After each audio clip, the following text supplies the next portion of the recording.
Hallelujah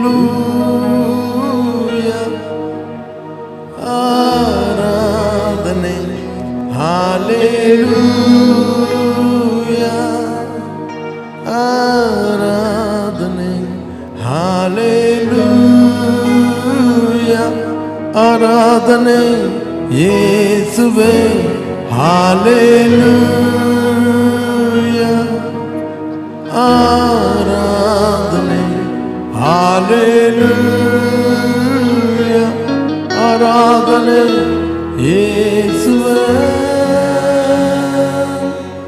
ಭಯಪಡೇನು ನನ್ನ ಜೊತೆಯಿರಲು ನೀ, ನನ್ನ ಕೈಯಿರಲು ನಿನ್ನ ಕೈಯಲ್ಲಿ. ಭಯಪಡೇನು ನನ್ನ ಜೊತೆಯಿರಲು ನೀ, ನನ್ನ ಕೈಯಿರಲು ನಿನ್ನ ಕೈಯಲ್ಲಿ. ಹಾಲೆಲೂಯ ಆರಾಧನೆ, ಹಾಲೆಲೂಯ ಆರಾಧನೆ ಯೇಸುವೇ. Hallelujah, praise the Lord. Okay, ಸಂತೋಷವಾಗಿದ್ದೀರಾ? ಕಮಾನ್, ನಿಮ್ಮ ಪಕ್ಕದವರಿಗೆ ಒಂದು ನಿಮ್ಮ ಸುಂದರವಾದ ಮುಖವನ್ನು ತೋರಿಸಿ ಹೇಳ್ರಿ, you are blessed.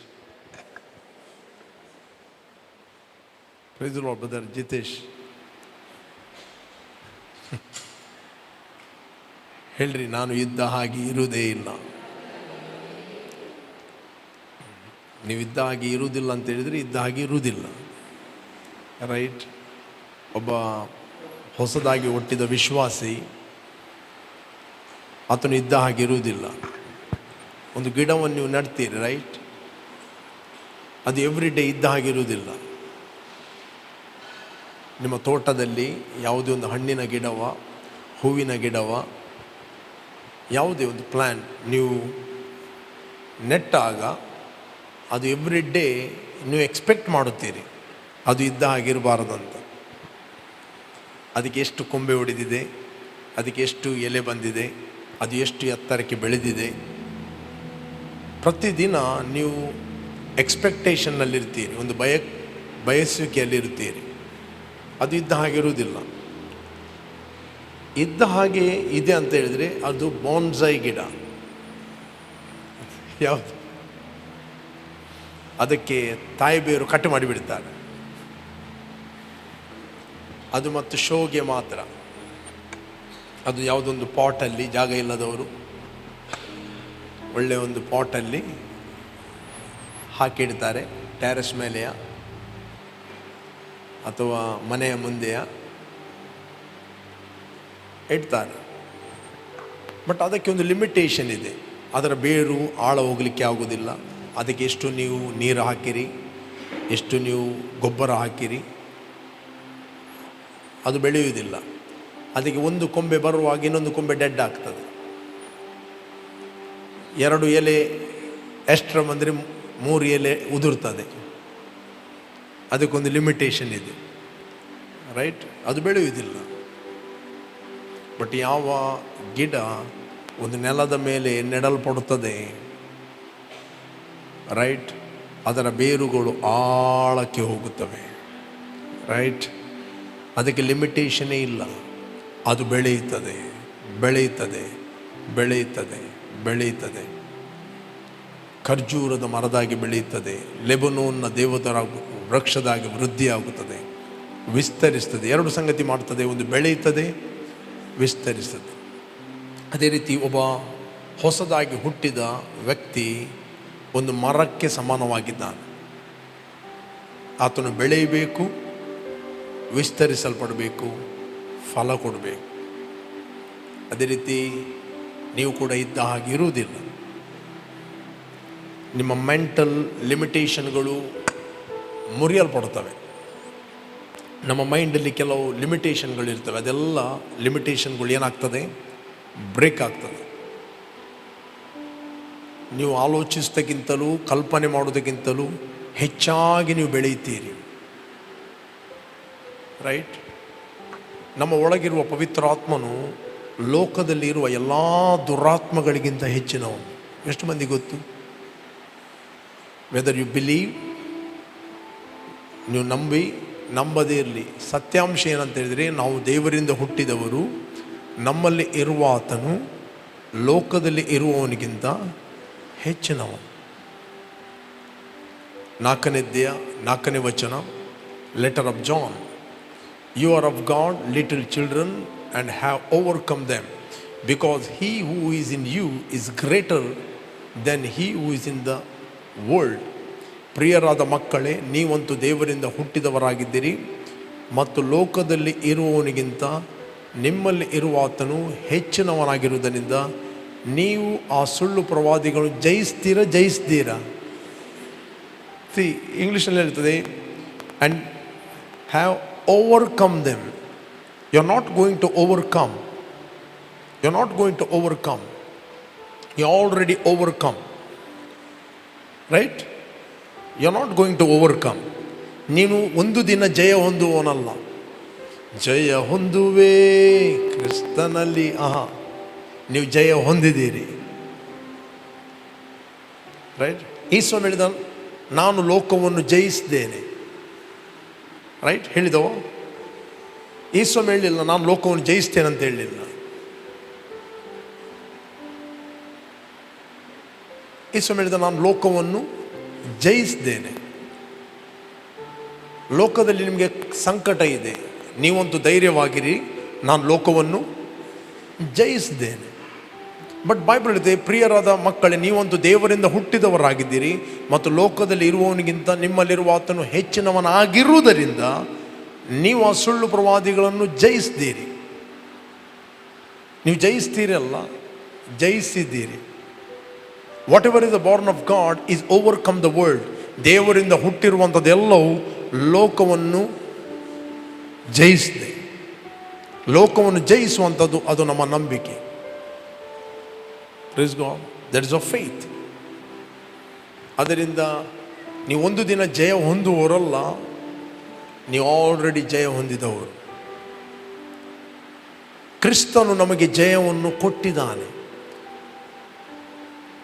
1 Corinthians 15 chapter 57 verse. 1 Corinthians 15 chapter 57 verse. ಸಹೋದರರೇ, ನಾನು ನಿಮಗೆ ತಿಳಿಸಿದ ಸುವಾರ್ತೆ 57. ಆದರೆ ದೇವರು ನಮ್ಮ ಕರ್ತನಾದ ಯೇಸು ಕ್ರಿಸ್ತನ ಮೂಲಕ ನಮಗೆ ಜಯವನ್ನು ಓದಿರಿ. ಜಯವನ್ನು ಕೊಡ್ತಾನೆ, ಕೊಟ್ಟಿದ್ದಾನ. ರೈಟ್? ಹಲೋ, ನಿಮ್ಮ ಬೈಬಲಲ್ಲಿ ಹೇಗಿದೆ? ಜಯ ಕೊಡ್ತಾನ, ಜಯ ಕೊಟ್ಟಿದ್ದಾನೆ. ನೀವು ಜಯ ಹೊಂದಿದವರು, ನೀವೊಂದು ದಿನ ಜಯ ಹೊಂದುವವರಲ್ಲ. ಬಟ್ ಈ ಸಂಗತಿ ನಿಮ್ಮ ಸೆನ್ಸ್ ನಾಲೆಜಿಗೆ ದಟ್ ಇಸ್ ಫೂಲಿಶ್ನೆಸ್. ಸೆನ್ಸ್ ನಾಲೆಜಿಗೆ ಫೂಲಿಶ್ನೆಸ್. ಬಟ್ ಓಲ್ಡ್ ಟೆಸ್ಟಮೆಂಟಲ್ಲಿ ಅವರು ಜಯ ಹೊಂದಬೇಕಿತ್ತು. ಬಟ್ ದೇವರು ಅವರನ್ನು ನೋಡುವಾಗ ಅವನು ಹೇಳ್ತಾನೆ, ಫಾರ್ ಎಕ್ಸಾಂಪಲ್, ದೇವರು ಯೋಶುವನಿಗೆ ಹೇಳಿದ, ನಾನು ಎರಿಕೋ ಪಟ್ಟಣವನ್ನು ನಾನು ನಿನಗೆ ಕೊಡ್ತೇನೆ ಅಂತ ಹೇಳಲಿಲ್ಲ. ಓದಿರಿ, ಎಷ್ಟನೇ ವಚನ ಅದು? 6th chapter, right? 6th chapter. ಎರಿಕೋನವರು ಇಸ್ರಾಯೇಲರಿಗೆ ಹೆದರಿ ತಮ್ಮ ಪಟ್ಟಣದ ಬಾಗಿಲುಗಳನ್ನು ಭದ್ರವಾಗಿ ಮುಚ್ಚಿಕೊಂಡರು, ಯಾರೂ ಒಳಗೆ ಹೋಗಲಿಲ್ಲ, ಹೊರಗೆ ಬರಲಿಲ್ಲ. ಆಗ ಯೆಹೋವನು ಯೋಶುವನಿಗೆ, ಆಗ ಯೆಹೋವನು ಯೋಶುವನಿಗೆ, ಕಮಾನ್ ನೋಡು, ಕಮಾನ್ ಪಕ್ಕದವ್ರಿಗೆ ಹೇಳ್ರಿ, ನೋಡು. ದೇವರು ಜೋಶುವನಿಗೆ ಹೇಳ್ತಾ ಇದ್ದಾನೆ, ನೋಡು. ನೀವೇನು ನೋಡ್ತಾ ಇದ್ದೀರಾ? ಏನು ನೋಡ್ತಾ ಇದ್ದೀರಾ? ದೇವರು ಹೇಳ್ತಾ ಇದ್ದಾನೆ, ನೋಡು, ನಾನು ಯೆರಿಕೋವನ್ನು ಅದರ ಅರಸನನ್ನು ಯುದ್ಧವಿರೋ ನಿನ್ನ ಕೈಗೆ ಒಪ್ಪಿಸ್ತೇನೆ ಅಂತ ಹೇಳಲಿಲ್ಲ. ಹಲೋ, ಒಪ್ಪಿಸ್ತೇನೆ ಅಂತ ಹೇಳಿಲ್ಲ, ಆಲ್ರೆಡಿ ನಾನು ಒಪ್ಪಿಸಿದ್ದೇನೆ. ಇದು ದೇವರ ಲ್ಯಾಂಗ್ವೇಜ್. Praise God. ದೇವರು ಏನು ಮಾಡಲಿಕ್ಕೆ ಇದೆ ಆಲ್ರೆಡಿ ಮಾಡಿದ್ದಾನೆ. ಇವನ್ ಓಲ್ಡ್ ಟೆಸ್ಟಮೆಂಟ್ ದೇವರು ಹೇಳ್ತಾ ಇದ್ದಾನೆ, ನಾನು ಒಪ್ಪಿಸಿದ್ದೇನೆ, ನಾನು ಕೊಟ್ಟಿದ್ದೇನೆ. ಈಗ ದೇವರು ಜೋಶುವನಿಗೆ ಹೇಳ್ತಾ ಇದ್ದಾನೆ, ನೋಡು, ಸಿ, ನೋಡು. ನೀವು ಯಾವಾಗಲೂ ನೋಡಲಿಕ್ಕೆ ಕಲಿಯಬೇಕು. ನಿಮಗೆ ಆರೋಗ್ಯವನ್ನು ಆತನು ಕೊಟ್ಟಿದ್ದಾನೆ, ನೀವು ಆರೋಗ್ಯದಲ್ಲಿ ಇರುವಂಥದ್ದನ್ನು ನೋಡಬೇಕು. ನಿಮಗೆ ಸಮೃದ್ಧಿ ಆಲ್ರೆಡಿ ಕೊಟ್ಟಿದ್ದಾನೆ, ನೀವು ಸಮೃದ್ಧಿಯಲ್ಲಿ ಇರುವಂಥದ್ದನ್ನು ನೋಡಬೇಕು. ನಿಮಗೆ ಆಲ್ರೆಡಿ ರಕ್ಷಣೆಯನ್ನು ಕೊಟ್ಟಿದ್ದಾನೆ, ರಕ್ಷಣೆಯಲ್ಲಿ ಇರುವಂಥದ್ದನ್ನು ನೋಡಬೇಕು. ಹಲ್ಲೆಲೂಯಾ. ನೀವು ನೋಡಬೇಕು. ನೀವು ದುರಾತ್ಮಗಳು ನಿಮ್ಮ ಕಾಲ ಕಡೆಗೆ ಬಂದದ್ದನ್ನು ನೋಡಬೇಕು. Which craft is under your feet, ನೀವು ನೋಡಬೇಕು. ಇರಲಿ, ಯೇಸುವಿನ ಲ್ಯಾಂಗ್ವೇಜ್ ಹೇಗೆ ನೋಡುವ. ಓದಿರಿ 10ನೇ ಅಧ್ಯಾಯ 18ನೇ ವಚನ, ಲೂಕ್ ಚಾಪ್ಟರ್.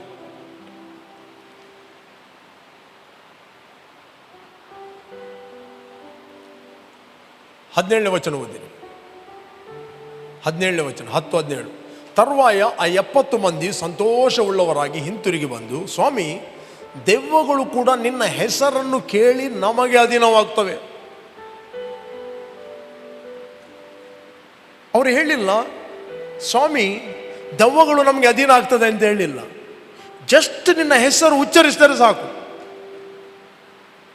ತರುವಾಯ ಆ 70 ಮಂದಿ ಸಂತೋಷವುಳ್ಳವರಾಗಿ ಹಿಂತಿರುಗಿ ಬಂದು, ಸ್ವಾಮಿ, ದೆವ್ವಗಳು ಕೂಡ ನಿನ್ನ ಹೆಸರನ್ನು ಕೇಳಿ ನಮಗೆ ಅಧೀನವಾಗುತ್ತವೆ ಅಂದರು. ಆ ಹೆಸರು ಯಾರಿಗೆ ಕೊಟ್ಟಿದ್ದಾನೆ ಈ ಸ್ವಾಮಿ? ನಿಮಗೆ ಕೊಟ್ಟಿದ್ದಾನೆ. ನೀವು ಆ ಖಾಲಿ ಹೆಸರನ್ನು ಪ್ರೊಕ್ಲೇಮ್ ಮಾಡಿದರೆ ಸಾಕು, ದುರಾತ್ಮಗಳು ನಡುಗುತ್ತವೆ. Okay, next.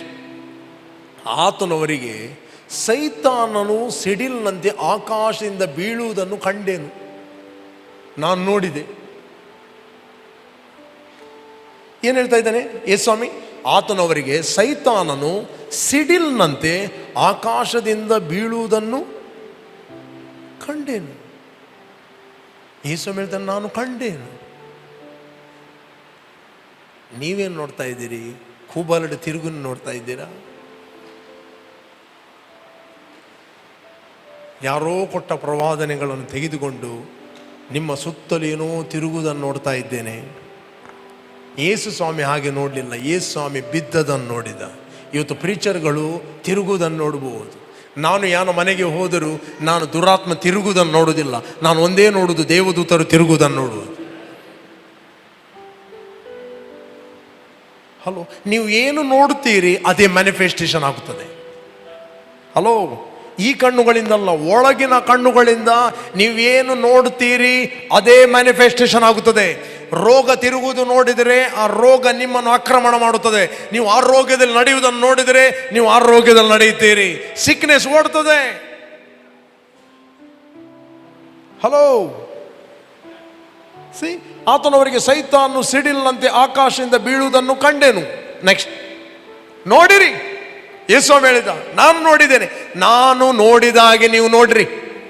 ಹೇಳ್ರಿ ಪಕ್ಕದ, ನೋಡಿರಿ. ಹೇಳ್ರಿ, ನೋಡಿರಿ, ನೋಡಿರಿ. ದೇವರು ಜೋಶುವನಿಗೆ ಹೇಳಿದ, ನೋಡು.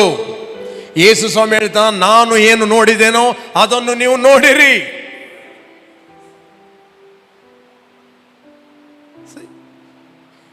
ನೋಡಿರಿ. ಹಾವುಗಳನ್ನು, ಚೇಳುಗಳನ್ನು, ವೈರಿಯ ಸಮಸ್ತ ಬಲವನ್ನು ತುಳಿಯುವುದಕ್ಕೆ ನಿಮಗೆ ಅಧಿಕಾರ ಕೊಟ್ಟಿದ್ದೇನೆ. ಯಾವುದು ನಿಮಗೆ ಕೇಡು ಮಾಡುವುದೇ ಇಲ್ಲ.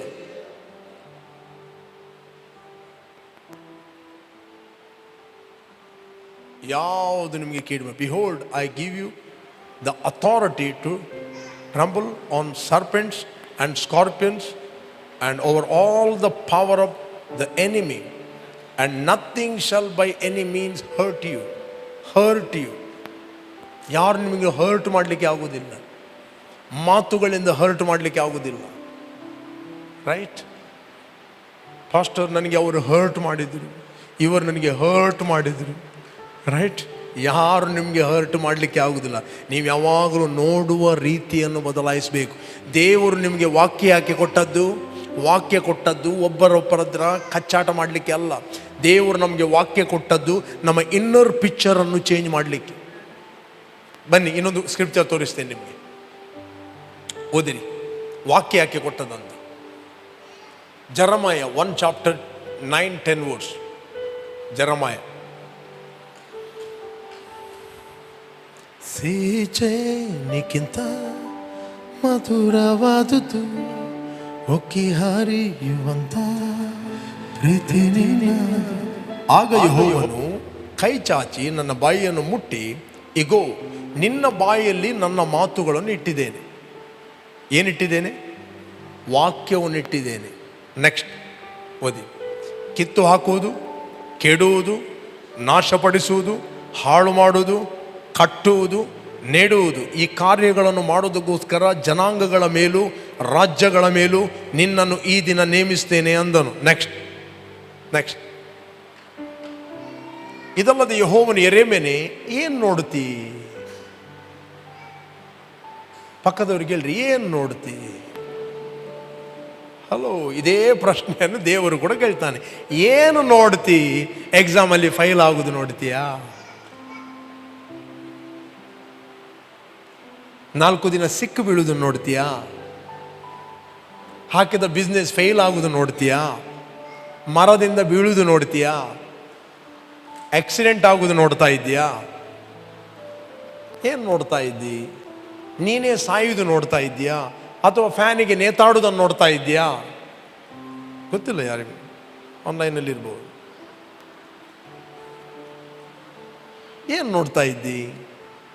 ನೀವು ಒಳಗಿಂದ ಏನು ನೋಡ್ತೀರಿ ಅದೇ ಮ್ಯಾನಿಫೆಸ್ಟೇಷನ್ ಆಗುತ್ತದೆ. ಹಲೋ, ಇದಲ್ಲದೆ ಯೆಹೋವನು ಯೆರೆಮೀಯನೇ ಏನು ನೋಡ್ತಿ? ಪಕ್ಕದವ್ರಿಗೆ ಕೇಳಿ, ಏನು ನೋಡ್ತಿ? See, word produce picture. ಇಲ್ಲಿ ಕೇಳ್ತಾ ಇದ್ದೀರಾ? Hello, word produce picture. ನಾನು ಇಮಿಡಿಯೇಟ್ಲಿ ಹೇಳ್ತೇನೆ, ಕೆಂಪು ಗಾಡಿ ಮೊದಲು ಕೂಡ ಹೇಳ್ತೇನೆ. ರೆಡ್ ಕಾರ್ ಅಂತ ಹೇಳುವಾಗ ನೀವೇನು ಕಣ್ಣು ಮುಚ್ಚಿದಾಗ ನಿಮ್ಗೆ ಏನಾಗ್ತದೆ? RED ಅಂತ ಸ್ಪೆಲ್ಲಿಂಗ್ ಬರ್ತದೆ. ಇಮ್ಮಿಡಿಯೇಟ್ಲಿ ಯಾರದ್ದು ಪಿಕ್ಚರ್, ಕಾರ್ನ ಪಿಕ್ಚರ್ ನಿಮ್ಮ ಒಳಗೆ ಬರ್ತದೆ. ರೈಟ್? ನಿಮ್ಮ ಫ್ರೆಂಡ್ಸ್ ಅದ್ದ, ನೇಬರ್ ಅದ್ದ, ಬಾಸ್ ಅದ್ದ, ರೈಟ್? ಯಾರದ್ದು ಕಾರ್ ಇದೆ ನೋಡಿ, ಆ ಕಾರ್ ನಿಮ್ಮ ಮುಂದೆ ಬರ್ತದೆ, ಒಳಗಿಂದ ಪಿಕ್ಚರ್. ಯಾರು ಬಂದರು? ಕೆಂಪು ಕಾರ್ ಬಂತು, ಇಂಥವರೇ ಬಂದು ಅಂತ ಗೊತ್ತಾಗ್ತದೆ. ವೈಟ್ ಕಾರ್ ಬಂತು, ಇಂಥವರೇ ಬಂದರು. C, word produce picture. ನಾವು ಪಾಪದ ಪಾಲಿಗೆ ಸತ್ತು ನೀತಿವಂತರಾಗಿ ಜೀವಿಸುವಂತೆ ನಮ್ಮ ಪಾಪಗಳನ್ನು ಆತನು ತನ್ನ ದೇಹದ ಮೇಲೆ ಹೊತ್ತುಕೊಂಡು ಹೋಗಿ ಮರಣದ ಕಂಬವನ್ನು ಏರಿದನು. ಆತನ ಬಾಸುಂಡೆಗಳಿಂದ ನಿಮಗೆ ಗುಣ ಆಯಿತು. ದೇವರು ಹೇಳುವುದಿಲ್ಲ ಗುಣ ಆಗ್ತದಂತ, ದೇವರು ಹೇಳ್ತಾನೆ ಗುಣ ಆಯಿತು. ದೇವರು ನಿನ್ನ ಬಗ್ಗೆ ಆರೋಗ್ಯದಲ್ಲಿ ನೋಡ್ತಾ ಇದ್ದೇನೆ. ಈಗ ನಿನ್ನನ್ನು ದೇವರ ದೃಷ್ಟಿಯಲ್ಲಿ ನೋಡಬೇಕು. This is meditation. ಯೇಸು ಸ್ವಾಮಿ ಹೇಳಿದ, ನಾನು ಬಿದ್ದದನ್ನು ನೋಡಿದ್ದೇನೆ, ನೀವು ಕೂಡ ನೋಡಿರಿ. ಹಾವುಗಳನ್ನು, ಚೇಳುಗಳನ್ನು, ವೈರಿಯ ಸಮಸ್ತ ಬಲವನ್ನು ತುಳಿಯಲು ನಾನು ನಿಮಗೆ ಅಧಿಕಾರ ಕೊಟ್ಟಿದ್ದೇನೆ.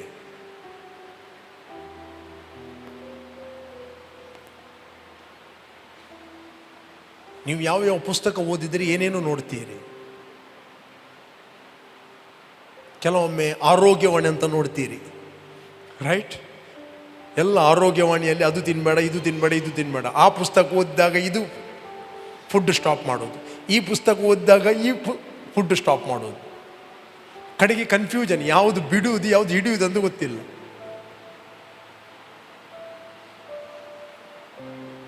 ರೈಟ್? ಒಂದು ಪುಸ್ತಕ ಹೇಳಿದೆ ಆ್ಯಪಲ್ ತಿನ್ಬೇಡ ಅಂತ, ಇನ್ನೊಂದು ಪುಸ್ತಕ ಹೇಳಿದೆ ಹಾಲು ಕುಡಿಬೇಡ ಅಂತ, ಇನ್ನೊಂದು ಪುಸ್ತಕ ಹೇಳ್ತದೆ ಇದನ್ನು ತಿನ್ಬೇಡ, ಅದನ್ನು ತಿನ್ಬೇಡ. Full confuse. ಬಟ್ ನೀವು ತಿಂತೀರಿ, ಆ ಕನ್ಫ್ಯೂಷನ್ ತಿಂತೀರಿ, ತಿಂದಾಗ ಸಿಕ್ಬೀಳ್ತೀರಿ. ಕಾರಣ ಏನು? ಬೈಬಲಲ್ಲಿ ಆಧಾರ ಇದೆ, ನೀವು ಸಿಕ್ಬೀಳಲಿಕ್ಕೆ ಒಂದು ಆಧಾರ ಇದೆ. ಏನು ಹೇಳ್ತದೆ? ಓದಿರಿ, 14-23 ವಚನ, 14 chapter 23 verse, ರೋಮನ್ಸ್.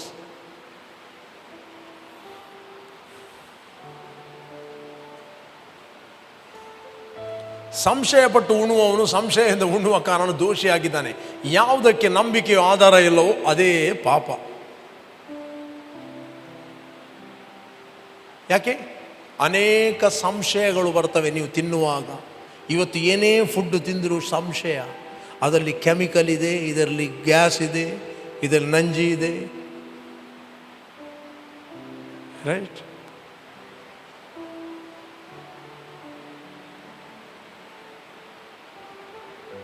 ಪ್ರತಿಯೊಂದಕ್ಕೆ ದೇವರು ನಮಗೆ ವಚನವನ್ನು ಕೊಟ್ಟಿದ್ದಾನೆ.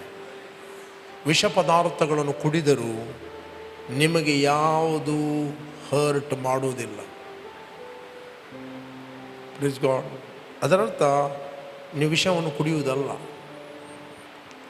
ರೈಟ್? ಫಸ್ಟ್ ಆಫ್ ಆಲ್ ನೀವು ಹುಡುಕಿದ್ದು ತಪ್ಪು. ಫಸ್ಟ್ ಆಫ್ ಆಲ್ ನೀವು ಹುಡುಕಿದ್ದೇನು ತಪ್ಪು. ನೆಕ್ಸ್ಟ್ ಸಂಶಯ ಬರುತ್ತದೆ. ಸಂಶಯ ಬಂದ ಕಾರಣ ನೀವು ತಿಂತೀರಿ. ತಿಂದ ಕೂಡಲೇ ಅದೇ ಇಫೆಕ್ಟ್ ಆಗ್ತದೆ. ಬಟ್ ದೇವರ ವಾಕ್ಯ ಹೇಳ್ತದೆ, ದೇವರು ಉಂಟು ಮಾಡಿದೆಲ್ಲ ಒಳ್ಳೆಯದು. ಓದಿರಿ, ಅದಕ್ಕೊಂದು ಆಧಾರ ಇದೆ, ಸುಮ್ಮನೆ ಅಲ್ಲ. 4ನೇ ಅಧ್ಯಾಯ 4 ಚಾಪ್ಟರ್ ತಿಮೋತಿ. ಆತನು ಉಂಟು ಮಾಡಿದೆಲ್ಲವೂ ಒಳ್ಳೆಯದೇ. 3ರಲ್ಲಿ ಓದಿರಿ, 1ರಿಂದಲೇ ಓದಿ, 1ರಿಂದ. ಆದರೆ ಮುಂದಿನ ದಿನಗಳಲ್ಲಿ ಕೆಲವರು ವಂಚಿಸುವ ಆತ್ಮಗಳ ನುಡಿಗಳಿಗೂ ದೆವ್ವಗಳ ಬೋಧನೆಗಳಿಗೂ ಲಕ್ಷ್ಯ ಕೊಟ್ಟು ಕ್ರಿಸ್ತ ನಂಬಿಕೆಯಿಂದ ಭ್ರಷ್ಟರಾಗುವರೆಂದು ದೇವರಾತ್ಮನು ಸ್ಪಷ್ಟವಾಗಿ ಹೇಳುತ್ತಾನೆ. ನೋಡಿ, ಅಪೊಸ್ತಲ ಪೌಲನಿಗೆ ಫ್ಯೂಚರ್ ತಿಳಿಸ್ತಾ ಇದ್ದಾನೆ, ಏನಾಗ್ತದೆ. ಸುಳ್ಳು ಬೋಧಕರು ಬಂದು ಸ್ವಂತ ಮನಸ್ಸಿನಲ್ಲಿ ಅಪರಾಧಿಗಳೆಂಬ ಬರೆಯುಳ್ಳವರಾದರೂ ತಾವು ನೀತಿವಂತರೆಂದು ತೋರ್ಪಡಿಸಿಕೊಂಡು ಅವರನ್ನು ಮರಳುಗೊಳಿಸಿ ಮದುವೆಯಾಗಬಾರದಂತಲೂ ಇಂತಿಂಥ ಆಹಾರವನ್ನು ತಿನ್ನಬಾರದಂತಲೂ ಹೇಳುವರು. ಆದರೆ ಯಾರು ನಂಬುವವರಾಗಿದ್ದು, ಹೇಳ್ರಿ, ಯಾರು ನಂಬುವವರಾಗಿದ್ದು ಸತ್ಯವನ್ನು ಗ್ರಹಿಸಿದಾರೋ ಅವರು ಕೃತಜ್ಞತಾ ಸ್ತುತಿ ಮಾಡಿ, ಹೇಳ್ರಿ, ಏನು ಮಾಡಿ? ಯಾರು ನಂಬುವವರಾಗಿದ್ದು ಸತ್ಯವನ್ನು ಗ್ರಹಿಸಿದಾರೋ ಅವರು ಕೃತಜ್ಞತಾ ಸ್ತುತಿ ಮಾಡಿ ತಿನ್ನುವುದಕ್ಕೋಸ್ಕರ ದೇವರು ಸಕಲ ವಿಧವಾದ ಆಹಾರವನ್ನು ಉಂಟು ಮಾಡಿದನು. ನೆಕ್ಸ್ಟ್, ಆತನು ಉಂಟು ಮಾಡಿದೆಲ್ಲವೂ ಕೆಟ್ಟದು ಅಂತ ಹೇಳುವುದಿಲ್ಲ. ಆತನು ಉಂಟು ಮಾಡಿದೆಲ್ಲವೂ, ಹೇಳ್ರಿ, ಒಳ್ಳೆಯದೇ. ದೇವರ ಸ್ತೋತ್ರ ಮಾಡಿ, ಹೇಳ್ರಿ, ದೇವರ ಸ್ತೋತ್ರ ಮಾಡಿ ತೆಗೆದುಕೊಳ್ಳುವ ಪಕ್ಷಕ್ಕೆ 4ನೇ ವಚನ ಓದಿ ಪುನಃ. ಆತನು ಉಂಟು ಮಾಡಿದೆಲ್ಲ ಒಳ್ಳೆಯದು, ದೇವರ ಸ್ತೋತ್ರ ಮಾಡಿ ತೆಗೆದುಕೊಳ್ಳುವ ಪಕ್ಷಕ್ಕೆ ಯಾವುದನ್ನು ನಿಷಿದ್ಧವೆಂದು ಹೇಳತಕ್ಕದಲ್ಲ. ಕಮಲ್, ಹೇಳ್ರಿ, ಹೇಳತಕ್ಕದಲ್ಲ. Life and death in the power of your tongue. ಜೀವ ಮತ್ತು ಮರಣ ನಿನ್ನ ನಾಲಿಗೆಯ ವಶದಲ್ಲಿದೆ. ನೀನು ಏನು ಹೇಳುತ್ತಿ ಅದನ್ನು ಹೊಂದುತ್ತಿ. ಓಕೆ, ನೆಕ್ಸ್ಟ್, ದೇವರ ವಾಕ್ಯವನ್ನು ಹೇಳಿ. You must speak God's word. ದೇವರ ವಾಕ್ಯವನ್ನು ಹೇಳಿ ಪ್ರಾರ್ಥಿಸುವುದರಿಂದ ಅದು ಪವಿತ್ರವಾಗುತ್ತದೆ, ಕ್ಲೆನ್ಸ್ ಆಗ್ತದೆ.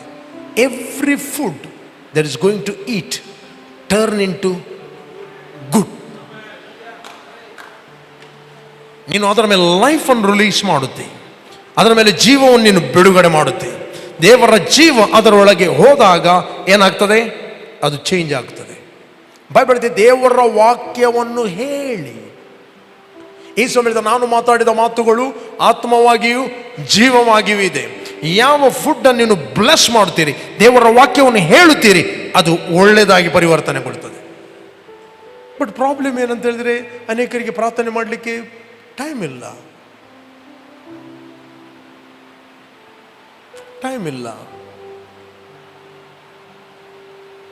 ಅವ್ರ ವಾಕ್ಯ ಹೇಳುವ ಪ್ರಕಾರ ಅದಲ್ಲಿ ಏನೆಲ್ಲ ಇದೆ ಅಂತ ಪುಸ್ತಕದಿಂದ ಹೇಳ್ತಾರೆ. ವಾಕ್ಯದಿಂದ ಓದಿ ಹೇಳಬೇಕಿತ್ತು ಅದಲ್ಲಿ ಏನಿದೆ ಅಂತ ಮೆನ್ಷನ್ ಮಾಡಿ ತಿಂತಾರೆ, ಸೇರಿಸಿ.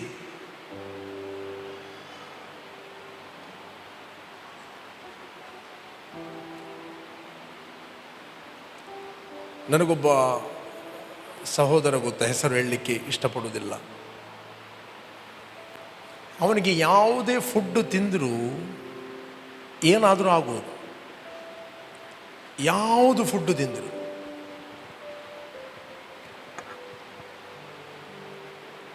ಏನಾದರೂ ತಿಂದರೂ ತೊಂದರೆ ಆಗ್ಬೋದು.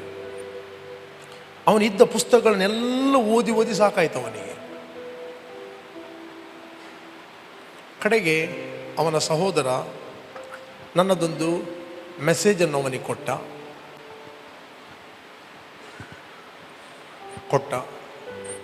ಒಂದು ಮೆಸೇಜನ್ನು ನಾನು ಫುಡ್ ಬಗ್ಗೆ ನಾನು ಮಾತಾಡಿದ್ದೆ.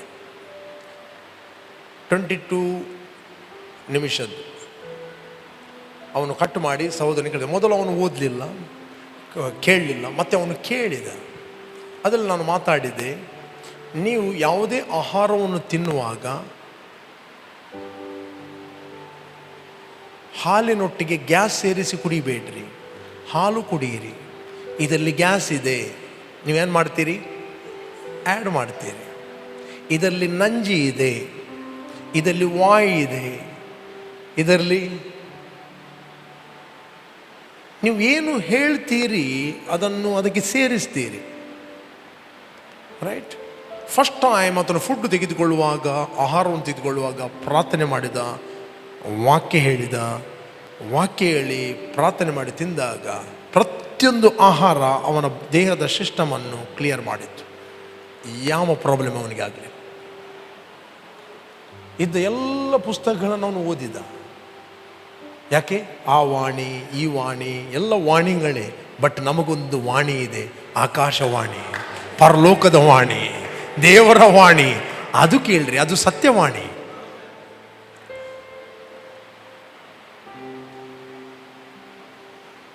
ನೀನು ಗೊತ್ತಾಗುದಿಲ್ಲ. ನೀವು ಅಂಥ ವ್ಯಕ್ತಿಗಳೊಟ್ಟಿಗೆ ಕೂತ್ಕೊಂಡ್ರೆ ನೀನು ಕೂಡ ಅಲ್ಲಿಯೇ ವಾಲಿದು ಗೊತ್ತಾಗುವುದಿಲ್ಲ. ನ್ಯಾಚುರಲ್.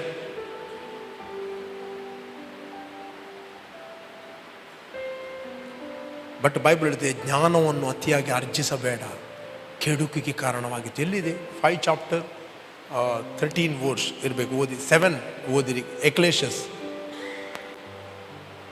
ಜ್ಞಾನವನ್ನು ಅತಿಯಾಗಿ ಅರ್ಜಿಸಬೇಡ, ಕೆಡುಕಿಗೆ ಕಾರಣವಾದಿತ್ತು. ಸಿಸ್ಟರ್ ವಿಲ್ಮಾ ತೆಗೀರಿ. ಸೀಚೆನಿಕ್ಕಿಂತ ಮಧುರವಾದದ್ದು 7:16 ಪಾಸ್ಟರ್. ಓದಿ. ಧರ್ಮವನ್ನು ಅತಿಯಾಗಿ ಆಚರಿಸದಿರು. ಪ್ರಸಂಗಿ 7:16. ಧರ್ಮವನ್ನು ಅತಿಯಾಗಿ ಆಚರಿಸದಿರು, ಜ್ಞಾನವನ್ನು ಅಧಿಕವಾಗಿ ಅರ್ಜಿಸಬೇಡ, ನಿನ್ನನ್ನು ನೀನೇ ನಾಶನಕ್ಕೆ ಏಕೆ ಗುರಿ ಮಾಡಿಕೊಳ್ಳುವಿ. ಯಾವ ಜ್ಞಾನ? This not A spiritual knowledge. ಲೌಕಿಕ ಜ್ಞಾನ. ರೈಟ್?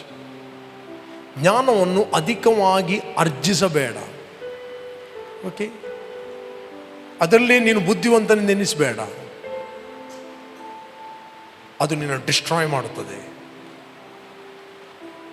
ನಮ್ಮ ಒಳಗೆ ಒಂದು ಜ್ಞಾನ ಇದೆ, ಅದು ಎಲ್ಲ ಜ್ಞಾನವನ್ನು ಮೀರುವಂಥ ಜ್ಞಾನ. ಅದು ಕ್ರಿಸ್ತನ ಜ್ಞಾನ. ಹಲ್ಲೆಲೂಯಾ. ನಮ್ಮ ಒಳಗೆ ದೇವರ ಡಿವಿನಿಟಿ ಇದೆ, ಅದು ಎಲ್ಲ ಜ್ಞಾನಗಳನ್ನು ಮೀರುವಂಥ ಜ್ಞಾನ. ಜ್ಞಾನಕ್ಕೂ ಮೀರುವಂಥ ಕ್ರಿಸ್ತನ ಪ್ರೀತಿ ನಮ್ಮಲ್ಲಿ ಇದೆ. ದೇವರ ಜೀವ ನಿಮ್ಮ ಒಳಗಿದೆ. ನೀವೇನೇ ತಿನ್ನುತ್ತೀರಿ, ನೀವು ಸಂಶಯಪಟ್ಟು ತಿಂದ ಕಾರಣ ಅವನು ದೋಷಿಯಾಗಿದ್ದಾನೆ, ಯಾವುದಕ್ಕೆ ನಂಬಿಕೆ ಆಧಾರ ಇಲ್ಲವೋ ಅದೇ ಪಾಪ. ಡೌಟ್. ಏನೇ ತಿನ್ನುವಾಗ ಡೌಟ್, ಹಲವು ಡೌಟ್. ನಿನಗೆ ಡೌಟ್ ಇದೆ, ತಿನ್ನಬೇಡ, ನೋ ಪ್ರಾಬ್ಲಮ್. ತಿನ್ನುವ ವಿಷಯದಲ್ಲಿ ತುಂಬ ಬರೆಯಲ್ಪಟ್ಟಿದೆ ಸತ್ಯವೇದದಲ್ಲಿ, ಎಷ್ಟು ತಿನ್ನಬೇಕು, ಎಷ್ಟು ತಿನ್ನಬಾರದು ಅಂತ. ಹೊಟ್ಟೆ ಬಾಕನು ಹುಡುಕನು ಇಬ್ಬರು ದುರ್ಗತಿಗೆ ಹೋಗ್ತಾರಂತೆ. ತಿನ್ನಲಿಕ್ಕೆ ಸಹ ಲಿಮಿಟ್ ತಿನ್ನಬೇಕು. ದೇವರು ಕೊಟ್ಟಿದ್ದಾನಂತ ಬೇಕಾದರೂ ತಿನ್ನುವುದಲ್ಲ. ಓಕೆ? ಹೊಟ್ಟೆ ಬಾಕತನ ಕೂಡ ಒಂದು ಅಡಿಕ್ಷನ್. ಅದರ ಹಿಂದೆ ಡಿಮನ್ಸ್ಗಳು ಕೆಲಸ ಮಾಡ್ತವೆ, ದೆವ್ವಗಳು. ತಿನ್ನುವುದು ತಪ್ಪಲ್ಲ, ಹೊಟ್ಟೆ ಬಾಕತನ ತಪ್ಪು. ಹೊಟ್ಟೆ ಬಾಕತನದ ಹಿಂದೆ ದುರಾತ್ಮಗಳು ಇರ್ತವೆ. ಅಂದರೆ ಎಷ್ಟು ತಿಂದರೂ ಸಾಕಾಗೋದಿಲ್ಲ. ಒಂದು ರೀತಿ ಅಡಿಕ್ಷನ್ ತಿನ್ನುವಂಥದ್ದು. ಜೇನು ಸಿಹಿ ಎಂದು ಅತಿಯಾಗಿ ತಿನ್ನಬೇಡ, ಎಷ್ಟು ಬೇಕು ಅಷ್ಟೇ ತಿನ್ನು. ಅತಿ ಮಾಂಸ ಭಕ್ಷಕರೊಡೆ ಸೇರಬೇಡ, ಕಂಠಕ್ಕೆ ಕತ್ತಿ ಹಾಕು ಅಂತ ಹೇಳ್ತದೆ. ಹಲೋ, ಎಷ್ಟು ಬೇಕು ಅಷ್ಟೇ ತಿನ್ನಬೇಕು. ಓದಿರಿ. ಕುಡುಕರಲ್ಲಿಯೂ ಅತಿ ಮಾಂಸ ಭಕ್ಷಕರಲ್ಲಿಯೂ ಸೇರದಿರು. Okay, next. ಕುಡುಕನು ಹೊಟ್ಟೆ ಬಾಕನು ದುರ್ಗತಿಗೆ ಬರುವರು. ನಿದ್ರಾಸಕ್ತಿಯು ಹರಕು ಬಟ್ಟೆಗಳನ್ನು ಒದಿಸುವುದು. ಹೊಟ್ಟೆ ಬಟ್ಟೆ ಹಾಕ್ತೀನಿ ನೀನು. ರೈಟ್. ಇವತ್ತು ಹೊಟ್ಟೆ ಇಲ್ಲಂದ್ರೆ ಹೊಟ್ಟೆ ಮಾಡಿ ಆದರೂ ಹಾಕ್ತಾರೆ.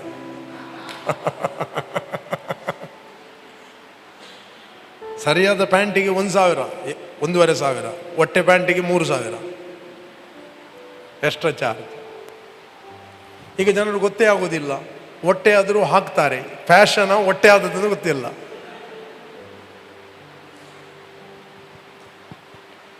ಇರಲಿ, ಅದು ಅವರವರ ಇಷ್ಟ. ಬಟ್ ಇದು ಬೈಬಲ್ ಹೇಳ್ತದೆ, ಕುಡುಕನು ಹೊಟ್ಟೆ ಬಕ್ಕನು ದುರ್ಗತಿಗೆ ಬರುವನು ನಿದ್ರಾಸಕ್ತಿಯು ಹರಕು ಬಟ್ಟೆಗಳನ್ನು ಹೊದಿಸುವುದು. ನಾನು ಹೇಳ್ತೇನೆ, ನಿಮ್ಮ ಬಟ್ಟೆ ಬೆಸ್ಟ್ ಆಗಿರುತ್ತದೆ, ನಿಮ್ಮ ಬಟ್ಟೆ ಹೊಟ್ಟೆ ಆಗಿರುವುದಿಲ್ಲ. Right. Okay, next 1 Corinthians 10 chapter 25 verse ಓದಿ, 23 ಇಂದ ಓದಿ. 1 Corinthians 10 chapter. ಎಲ್ಲ ಕಾರ್ಯಗಳನ್ನು ಮಾಡುವುದಕ್ಕೆ ಸ್ವಾತಂತ್ರ್ಯ ಉಂಟು, ಆದರೆ ಎಲ್ಲವೂ ವಿಹಿತವಾಗಿರುವುದಿಲ್ಲ. ಎಲ್ಲ ಕಾರ್ಯಗಳನ್ನು ಮಾಡುವುದಕ್ಕೆ ಸ್ವಾತಂತ್ರ್ಯ ಉಂಟು ನನಗೆ. Okay, next. ಆದರೆ ಎಲ್ಲವೂ ಭಕ್ತಿಯನ್ನು ಬೆಳೆಸುವುದಿಲ್ಲ. ನೆಕ್ಸ್ಟ್. ಪ್ರತಿಯೊಬ್ಬನು ತನ್ನ ಹಿತವನ್ನು ಚಿಂತಿಸದೆ ಪರಹಿತವನ್ನು ಚಿಂತಿಸಲಿ. ಕಟುಕರ ಅಂಗಡಿಯಲ್ಲಿ ಮಾರುವಂಥದ್ದು ಏನಿದ್ದರೂ ಅದನ್ನು ಮನಸ್ಸಿನಲ್ಲಿ ಸಂಶಯ ಹುಟ್ಟಿಸುವ ವಿಚಾರಣೆ ಮಾಡದೆ ತಿನ್ನಿರಿ. ಏನು ಹೇಳ್ತದೆ ಇಲ್ಲಿ? ಏನು ಓದ್ತಾ ಇದ್ದೀರಿ? ಪ್ರತಿಯೊಬ್ಬನು ತನ್ನ ಹಿತವನ್ನು ಚಿಂತಿಸದೆ ಪರಹಿತವನ್ನು ಚಿಂತಿಸಲಿ. ಕಟುಕರ ಅಂಗಡಿಯಲ್ಲಿ, ಯಾವ ಅಂಗಡಿ ಇದು? Meet market.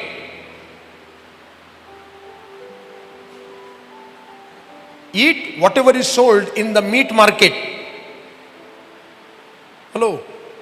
Asking no questions for conscience sake. Asking no questions. Don't question. ವಿಚಾರಣೆ ಮಾಡಬೇಡ. ಪ್ರಾಬ್ಲಮ್ ವಿಚಾರಣೆ. ಎಷ್ಟೋ ಫುಡ್ ತಿನ್ನುವಾಗ ತುಂಬ ವಿಚಾರಣೆ ಮಾಡ್ತೀರಿ.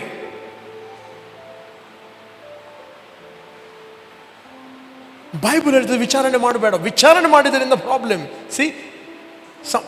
ಸಿ ಪ್ರತಿಯೊಬ್ಬನು ತನ್ನ ಹಿತವನ್ನು ಚಿಂತಿಸದೆ ಪರಹಿತವನ್ನು ಚಿಂತಿಸಲಿ. ಕಟುಕರ ಅಂಗಡಿಯಲ್ಲಿ ಮಾರುವಂಥದ್ದು ಏನಿದ್ದರೂ ಅದನ್ನು ಮನಸ್ಸಿನಲ್ಲಿ ಸಂಶಯ ಹುಟ್ಟಿಸುವ ವಿಚಾರಣೆ ಮಾಡಿ ತಿನ್ನಿರಿ. ನೀವು ಜಾಸ್ತಿ ಹುಡುಕಿದರೆ ಗೂಗಲಲ್ಲಿ, ಪುಸ್ತಕದಲ್ಲಿ, ಅದರಲ್ಲಿ ಪ್ರತಿಯೊಂದು ಫುಡ್ಡಿನ ವಿಷಯದಲ್ಲಿ ನಿಮಗೆ ಸಂಶಯ ಹುಟ್ಟುತ್ತದೆ.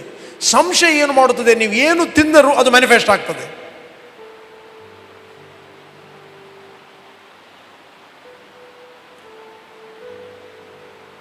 ನೆಕ್ಸ್ಟ್. ಭೂಮಿಯು ಅದರಲ್ಲಿರುವ ಸಮಸ್ತವು ದೆವ್ವಗಳದ್ದಲ್ಲ. ಭೂಮಿಯು ಅದರಲ್ಲಿರುವ ಸಮಸ್ತವು ಕರ್ತನದ್ದಾಗಿದೆ ಅಲ್ಲವೇ? ಭೂಮಿಯು ಅದರಲ್ಲಿರುವ ಎಲ್ಲ ಯಾರದ್ದಾಗಿದೆ? ದೇವರದ್ದಾಗಿದೆ. ಎವ್ರಿಥಿಂಗ್, ಪ್ರತಿಯೊಂದು. ನೀವು ಊಟ ಮಾಡಿ ಹೋಟೆಲಿಗೆ ಹೋಗ್ತೀರಿ. ಹೋಟೆಲಿಗೆ ಹೋದಾಗ ನೀವು ಪ್ರಾರ್ಥನೆ ಮಾಡಿ, ವಾಕ್ಯ ಹೇಳಿ, ಫೈತಲ್ಲಿ ತಿಂತೀರಿ. ಅದು ಕ್ಲೀನ್ ಆಗ್ತದೆ.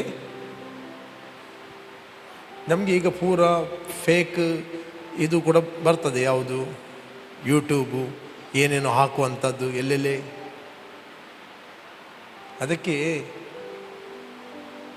ಅದಕ್ಕೆ ವಾಕ್ಯ ಮೊದಲೇ ಮಾತಾಡಲ್ಪಟ್ಟಿದೆ.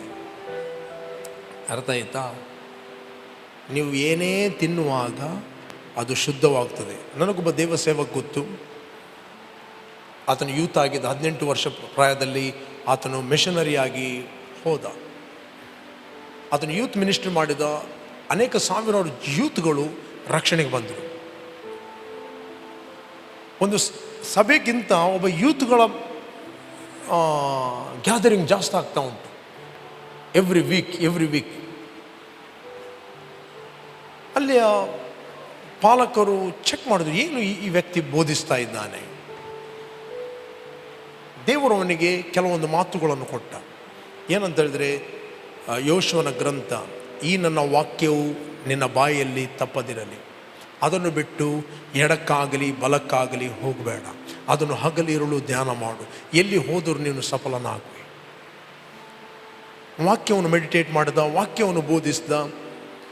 ಕಡೆಗೆ ಅವನಿಗೆ ಹೇಳಿದ್ರು, ನೀನು ಅದು ನೀನು ವಾಕ್ಯ ಬೋಧಿಸ್ತಾ ಇದ್ದಿ, ಇದು ನಮ್ಮ ಡಿನಾಮಿನೇಷನ್ಗೆ ವಿರುದ್ಧವಾದದ್ದು. ನಾವು ಚರ್ಚ್ ಬೋಧನೆ ಮಾಡ್ತಾ ಇದೆ, ಅದಕ್ಕೆ ತಕ್ಕ ಆಗಿಲ್ಲ. ಸ್ಟಾಪ್ ಮಾಡಿ ನನ್ನ ಟೀಚಿಂಗ್. ದೇವರು ಏನು ಟೀಚಿಂಗ್ ಕೊಟ್ಟ ಅದನ್ನು ಆತನು ಅವನ ಡ್ರಾವರ್ನ ಒಳಗೆ ಹಾಕಿದ, ಮಿಷನರಿ ಆಗಿ ಹೋದ. ಮಿಷನರಿ ಹೋದಾಗ ಅಲ್ಲಿ ನಿಮಗೊತ್ತು, ಕೆಲವು ಕಡೆಯಲ್ಲಿ ಹೋದಾಗ ಕೆಲವು ಮನೆಯಲ್ಲಿ ಕ್ಲೀನ್ ನೀರು ಇರುವುದಿಲ್ಲ, ಫುಡ್ ಏನೋ ಇರ್ತದೆ, ರೈಟ್. ಎಲ್ಲ ಮಿಷನರಿಗಳು ಹೇಳಿದರು ಏನಂದರೆ, ನಾವು ಮಿಷನರಿಗಳು ಯಾವಾಗಲೂ ಒಮ್ಮೊಮ್ಮೆ ಸಿಕ್ಕು ಬೀಳ್ತೇವೆ, ಒಮ್ಮೊಮ್ಮೆ ನಾವು ಕೆಸರು ನೀರು ಕುಡಿಬೇಕಾಗ್ತದೆ, ನಾವು ಏನು ಕೊಟ್ಟರು ತಿನ್ನಬೇಕಾಗ್ತದೆ, ನಾವು ಯಾವಾಗಲೂ ಸಿಕ್ಕು ಬೀಳ್ತದೆ, ಇದು ನಮ್ಮ ಸಕ್ರಿಫಿಷಲ್ ಲೈಫ್, ಇದೆಲ್ಲ ಹೇಳಿದರು. ಇವನು ಕೆಲವು ದಿನ ಸಿಕ್ಕು ಬಿದ್ದ, ಕೆಲವು ಅಭ್ಯಾಸ ಇಲ್ಲದ ನೀರನ್ನು ನೀರು ಕುಡಿದಾಗ ಅವನ ದೇಹಕ್ಕೆ ಆಗಲಿಲ್ಲ. ಕಡೆಗೆ ಹಿಂದೆ ಬರುವಾಗ ಹೀಗೆ ಮುಳ್ಳಿನ ಹಾಗೆ ಆಗಿದ್ದಾನೆ ಸಪೂರ. ಪುನಃ ದೇವರ ಸನ್ನಿಧಾನದಲ್ಲಿ ಕೂತ್ಕೊಂಡ, ಪುನಃ ಪ್ರಾರ್ಥನೆ ಮಾಡಿದಾಗ ದೇವರು ಅವನಿಗೆ ಹೇಳಿದರು, ಯಾಕೆ ನಾನು ಕೊಟ್ಟ ಬೋಧನೆಯನ್ನು ನೀನು ಒಳಗಿಟ್ಟಿದ್ದೆ, ಅದನ್ನು ತೆಗೆದುಕೊಂಡು ಮೆಡಿಟೇಟ್ ಮಾಡು, ಧ್ಯಾನ ಮಾಡು. ಮೇ ಬಿ ಜನರು ಒಪ್ಪುವುದಿಲ್ವ, ಲೋಕ ನಂಬುವುದಿಲ್ವ, ಒಬ್ಬ ಸೇವಕರು ನಂಬುವುದಿಲ್ಲ, ಬಟ್ ನೀನು ನನ್ನ ವಾಕ್ಯವನ್ನು ನಂಬಬೇಕು. ನನ್ನ ವಾಕ್ಯಕ್ಕಿಂತ ಜಾಸ್ತಿ ಯಾರನ್ನು ಗೌರವಿಸಬೇಡ. Honour my word, right. ನನ್ನ ವಾಕ್ಯ ಪ್ರಥಮ. ನೆಕ್ಸ್ಟ್ ತನು ಹೋದ, ಮಿಷನರಿ ಆಗಿ ಹೋದ. ಅವನು ಹೇಳಿದ, ಐ ವಿಲ್ ನೆವರ್ ಸಿಕ್, ನಾನು ಯಾವತ್ತೂ ರೋಗದಲ್ಲಿ ಬೀಳುವುದಿಲ್ಲ. ಯಾವ ನೀರನ್ನು ನಾನು ಕುಡಿದರೂ it will turn in to good. Next ಅವನು ಹೋದ, ಅಲ್ಲಿ ಹೋದಾಗ ಮಿಷನರಿ ಆಗಿ ಹಳ್ಳಿಗಳಿಗೆ ಹೋದಾಗ ಎಲ್ಲ ಸಿಕ್ಕಿದ ನೀರನ್ನೆಲ್ಲ ಅವನು ಕುಡಿದ, ದೇವರಿಗೆ ಸ್ತೋತ್ರ ಮಾಡಿದ, ಕೊಟ್ಟ ಫುಡ್ಡನ್ನು ಎಲ್ಲ ತಿಂದ, ದೇವರಿಗೆ ಸ್ತೋತ್ರ ಮಾಡಿದ. No sickness.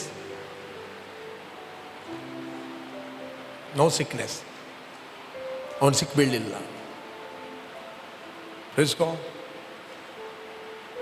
ಕೆಲವೊಮ್ಮೆ ನಾವು ಏನೇನೋ ನಂಬುತ್ತೇವೆ. ನೀವೇನು ನಂಬುತ್ತೀರಿ ಅದನ್ನು ನೋಡ್ತೀರಿ, ರೈಟ್. ಫುಡ್ ತಿನ್ನುವ ಮುಂಚೆನೇ ಸಿಕ್ಕು ಬೀಳುವುದನ್ನು ನೋಡ್ತೀರಿ. ಜೂನ್ ಬರುವ ಮುಂಚೆ 4 ದಿನದ ಶೀತ ಜ್ವರ ಬುಕ್ ಮಾಡಿ ಆಗ್ತದೆ ಕೆಲವರು. ಪ್ರಥಮ ಮಳೆಗೆ ಸ್ವಲ್ಪ ಎಲ್ಲರೂ ಸಿಕ್ಕು ಬೀಳುವಂಥದ್ದು ಇದೆ ಅಂತ ಡಾಕ್ಟರ್ಗಳು ಕೂಡ ಮೆಡಿಸಿನನ್ನು ಜಾಸ್ತಿ ಸ್ಟೋರ್ ಮಾಡಿ ಇಡ್ತಾರೆ.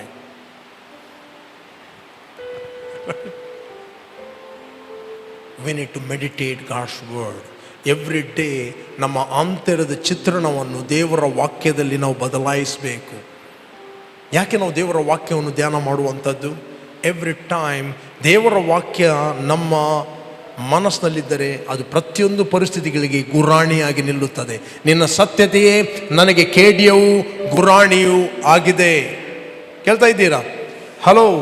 ಆತನ ಸತ್ಯತೆಯೇ ನನಗೆ ಕೇಡ್ಯವೂ ಗುರಾಣಿಯೂ ಆಗಿದೆ. ಪ್ರತಿಯೊಂದು ಈವಿಲ್ಗಳಿಂದ, ಪ್ರತಿಯೊಂದು ಸಮಸ್ಯೆಗಳಿಂದ ಆ ದೇವರ ವಾಕ್ಯವು ನಮಗೆ ಗುರಾಣಿಯಾಗಿ ನಿಲ್ಲುತ್ತದೆ.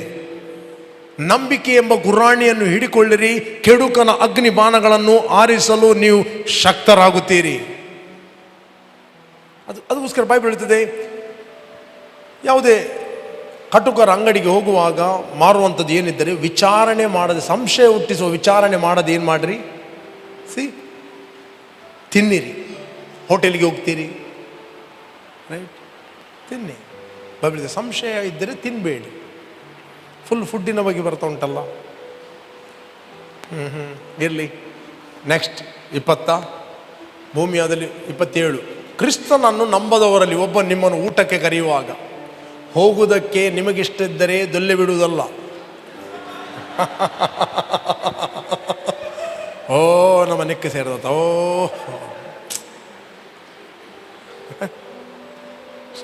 ಕ್ರಿಸ್ತನನ್ನು ನಂಬದವರಲ್ಲಿ ಒಬ್ಬನು ನಿಮ್ಮನ್ನು ಊಟಕ್ಕೆ ಕರೆಯುವಾಗ ಹೋಗುವುದಕ್ಕೆ ನಿಮಗಿಷ್ಟವಿದ್ದರೆ ನಿಮಗೇನು ಬಡಿಸಿದರೂ ಅದನ್ನು ಮನಸ್ಸಿನಲ್ಲಿ ಸಂಶಯ ಹುಟ್ಟಿಸುವ ವಿಚಾರಣೆ ಮಾಡ್ತೀನಿ. ಅಲ್ಲಿ ಕೂಡ ವಿಚಾರಣೆ ಮಾಡಬೇಡಿ.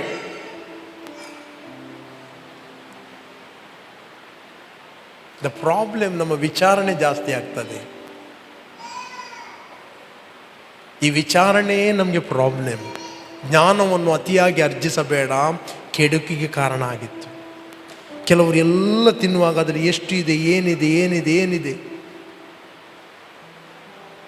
ತಿನ್ನಿ. ಲಿಮಿಟ್ ಆಗಿ ಎಲ್ಲವನ್ನು ತಿನ್ನಿ, ಲಿಮಿಟ್ ಆಗಿ ತಿನ್ನಿ, ರೈಟ್. ಜಾಸ್ತಿ ಜಾಸ್ತಿ ತಿನ್ನಬೇಡಿ. ಪ್ರಾರ್ಥನೆ ಮಾಡಿ ತಿನ್ನಿ, ದೇವರ ಸ್ತೋತ್ರ ಮಾಡಿ ತಿನ್ನಿ. ನೀವು ಪ್ರಾರ್ಥನೆ ಮಾಡಿ ಸ್ತೋತ್ರ ಮಾಡಿ ತಿನ್ನುವಾಗ ಶುದ್ಧವಾಗ್ತದೆ. ಬಟ್ ಸಂಶಯ ಪಟ್ಟು ತಿನ್ನುವಾಗ ಏನಾಗ್ತದೆ? ಸಂಶಯದ ಹಿಂದೆ ಡೀಮನ್ಸ್ಗಳಿರ್ತವೆ. ಸಂಶಯದ ಹಿಂದೆ ಭಯ ಇರುತ್ತದೆ. ನೀವು ಭಯಪಟ್ಟು ತಿನ್ನುವಾಗ ನೀವು ಯಾವುದಕ್ಕೆ ಭಯ ಪಡ್ತೀರೋ ಅದು ತಪ್ಪದೆ ನಿಮ್ಮ ಮುಂದೆ ಬಂದು ನಿಲ್ತದೆ. ಭಯ ಹುಟ್ಟಿದೊಡನೆ ಆಪತ್ತು ಸಂಭವಿಸುವುದು. ಯಾವುದಕ್ಕೆ ನೀವು ಭಯ ಪಡ್ತೀರೋ ಅದು ತಪ್ಪದೆ ಬರುತ್ತದೆ. ಹಲೋ,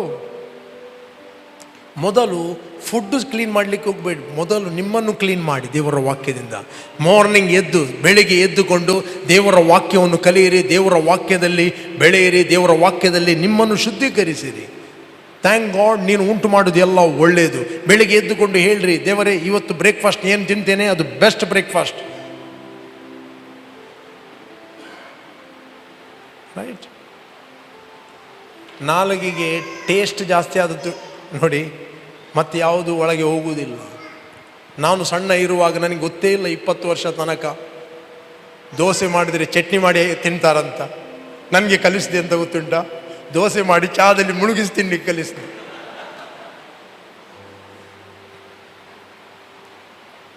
ಬೆಳಿಗ್ಗೆ ಬ್ರೆಡ್ ತಂದರೆ ಬ್ರೆಡ್ಡನ್ನು ಯಾವುದೊಂದು ಗ್ರೇವಿಯಲ್ಲಿ ಮುಳುಗಿಸಿ ತಿಂತಾರಂತ ನನಗೆ ಕಲಿಸಲೇ ಇಲ್ಲ. ನನಗೆ ಕಲಿಸಿದ್ದು ಆ ಬ್ರೆಡ್ಡನ್ನು ಕಾಫಿಯಲ್ಲಿ ಚಾದಲ್ಲಿ ಮುಳುಗಿಸಿ ತಿನ್ನಲಿಕ್ಕೆ ಟೇಸ್ಟ್.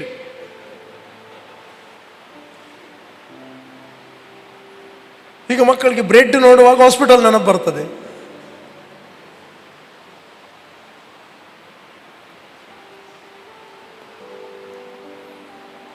ರೈಟ್. ಬೆಳಿಗ್ಗೆ ಎದ್ದುಕೊಂಡು ಗಂಜಿ ಮತ್ತು ಮೊದಲನೇ ದಿನದ್ದು ಏನು, ಅದು ಯಾವುದೊಂದು ಮೀನಿನ ರಸ ಇದ್ದರೆ ಅದನ್ನು ಹಾಕಿ ಊಟ ಮಾಡುವುದು, ಅದೇ ಟೇಸ್ಟ್ ಗೊತ್ತೇ ಇಲ್ಲ. ಮಧ್ಯಾಹ್ನ ಗಂಜಿ ಊಟ ಮಾಡಿದರೆ ಒಂದು ಪಲ್ಯ ಇದ್ದರೆ ಸಾಕು. ಉಪ್ಪಿನಕಾಯಿ ತಿಂತಾರಂತ ಗೊತ್ತಿಲ್ಲ. ಉಪ್ಪಿನಕಾಯಿ ಯಾಕೆ ಕೊಡೋದು ಗೊತ್ತುಂಟ? ಪಲ್ಯ ಇಲ್ಲ ಅಂದರೆ ಉಪ್ಪಿನಕಾಯಿ ತಿನ್ನುವುದು.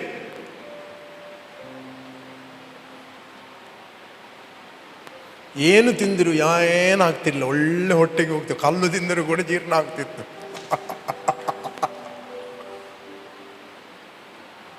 ಕಾನ್ಷಿಯಸ್ಸೇ ಇಲ್ಲ. ಅದು ತಿಂದರೆ ತೋರ ಹಾಕ್ತಾರೆ, ಇದು ತಿಂದರೆ ಸಪುರ ಹಾಕ್ತಾರೆ, ಏನಿಲ್ಲ. ಆ ಕಾನ್ಷಿಯಸ್ಸೇ ಇಲ್ಲ. ಹೊಟ್ಟೆಗೆ ಬೇಕಾದಷ್ಟು ತಿನ್ನುವುದು.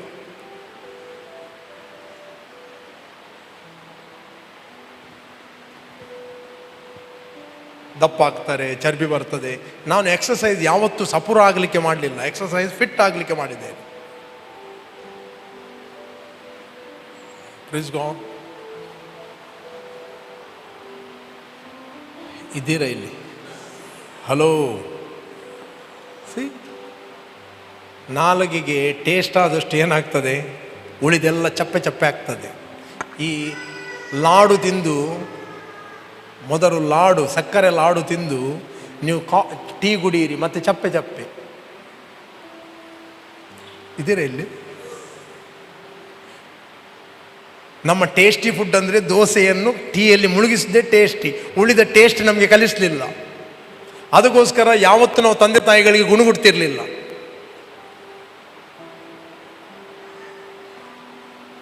ನಾನು ಚಿಕ್ಕ ಇರುವಾಗ ಒಂದು ದಿನ ಕೂಡ ನಾನು ಗುಣಗುಟ್ಟಲಿಲ್ಲ ಫುಡ್ಡಿಗೆ. ಒಂದು ದಿನ ಮಾತ್ರ ನಾನು ಮಾತಾಡಿದೆ. ಏನು ಗೊತ್ತುಂಟ?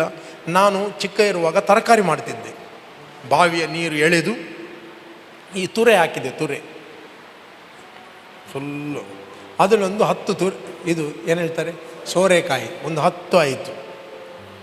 ಬೆಳಿಗ್ಗೆ ಸೋರೆಕಾಯಿ, ಮಧ್ಯಾಹ್ನ ಸೋರೆಕಾಯಿ, ಸಂಜೆ ಸೋರೆಕಾಯಿ, ಇರಲಿ ಒಂದಿನ ಆಯಿತು. ನೆಕ್ಸ್ಟ್ ಡೇ ಅದು ಹಾಳಾಗ್ತದಂತ, ನೆಕ್ಸ್ಟ್ ಡೇ ಸೋರೆಕಾಯಿ, ಮಧ್ಯಾಹ್ನ ಸೋರೆಕಾಯಿ, 3ನೇ ದಿನ ಅದರದ್ದು ಸೋರೆಕಾಯಿಯದ್ದು ಎಂಥ ಪಾಯಸ ಮಾಡಿದಾಗ ಇದು ಇಲ್ಲ, ಯಾವುದು ಅನ್ನ ಇಲ್ಲ, ಖಾಲಿ ಪಾಯಸದಲ್ಲಿ ಊಟ ಮಾಡಲಿಕ್ಕೆ. 3ನೇ ದಿನ ನಾನು ಹೋದೆ, ಆ ಬಳ್ಳಿಯನ್ನು ಕತ್ತರಿಸಿಬಿಟ್ಟೆ. ಇದೇ ನಾನು ಫಸ್ಟ್ ಟೈಮ್ ಮಾಡಿದ್ದು. ಯಾಕೆ? ತಿಂದು ತಿಂದು ತಿಂದು ಓಕರಿಗೆ ಆಯಿತು. ಇಸ್ರಾಯೇಲ್ ಜನರು ನಮಗೆ ಮಾಂಸ ಬೇಕಂತ ಕೇಳಿದರು. ದೇವರಿದ ಕೊಡ್ತೇನೆ ಮಾಂಸ, ಅವರಿಗೆ ಓಕರಿಗೆ ಆಗುವಷ್ಟು ಮಾಂಸ ಕೊಡ್ತೇನೆ. ಮುಖ ಸಟ್ಟುವಷ್ಟು. ಓದಿದ್ದೀರಾ ನೀವು? ದೇವರು ಹೇಳಿದ ಕೊಡ್ತೇನೆ, ನಾನು ಇಷ್ಟು ಕೊಡ್ತೇನೆ ಅಂತ ಹೇಳಿದರೆ ಅವರಿಗೆ ಓಕರಿಗೆ ಆಗಬೇಕು.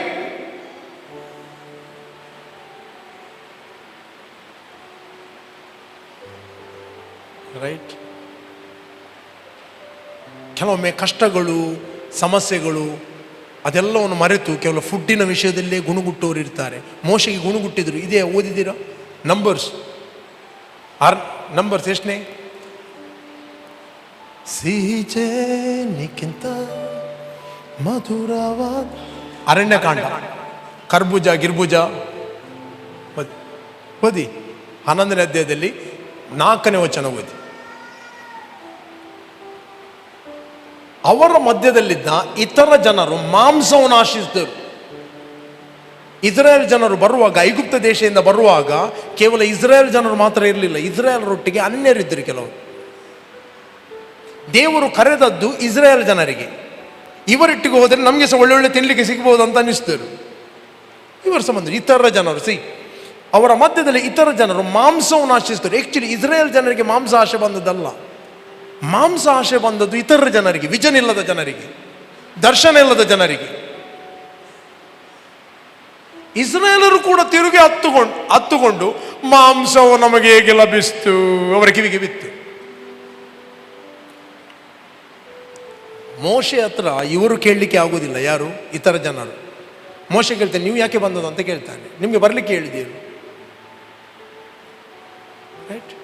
ಬಟ್ ಇವರು ಏನು ಮಾಡ್ತಾ ಇದ್ರು? ನೇರವಾಗಿ ಮಾತಾಡ್ತಿರಲಿಲ್ಲ. ಇವರು ಏನು ಮಾಡ್ತಿದ್ರು? ಮೆಲ್ಲವಾಗಿ ಇಸ್ರಾಯೇಲರ ಕಿವಿಗೆ ಊದ್ತಿದ್ರು. ನಮಗೆ ಮಾಂಸ ತುಂಬ ಆಸೆ ಬರುತ್ತೆ, ಮಾಂಸ ಇಜ್ಜತಾ ಅಂತ ಇವರು ಹೇಳುವುದು, ಇವರು ಕೂಗ್ಲಿಕ್ಕೆ.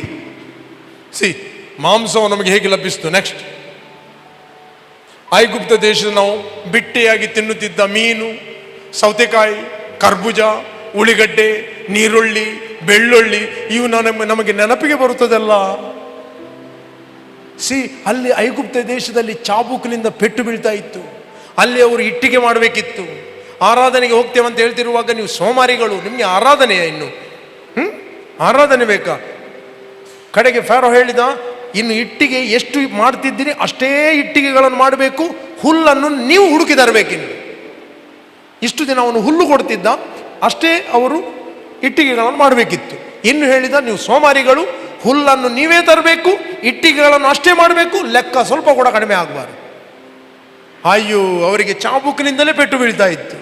ಆ ಪೆಟ್ಟು ತಿಂದು ಆ ಮೊರೆಯನ್ನು ಇಟ್ಟಾಗ ದೇವರು ಹೇಳಿದ ಅಲ್ಲಿ ಮೋಶೆಗೆ, ನಾನು ಐಗುಪ್ತ ದೇಶದಲ್ಲಿ ನನ್ನ ಜನರ ಮೊರೆಯನ್ನು ಕೇಳಿದ್ದೇನೆ, ಅವರ ಮೊರೆಗೆ ಉತ್ತರವಾಗಿ ನಾನು ನಿನ್ನನ್ನು ಐಗುಪ್ತ ದೇಶಕ್ಕೆ ಬಿಡುಗಡೆಯನ್ನು ಮಾಡುವವನಾಗಿ ನಿನ್ನನ್ನು ಕಳಿಸ್ತೇನೆ.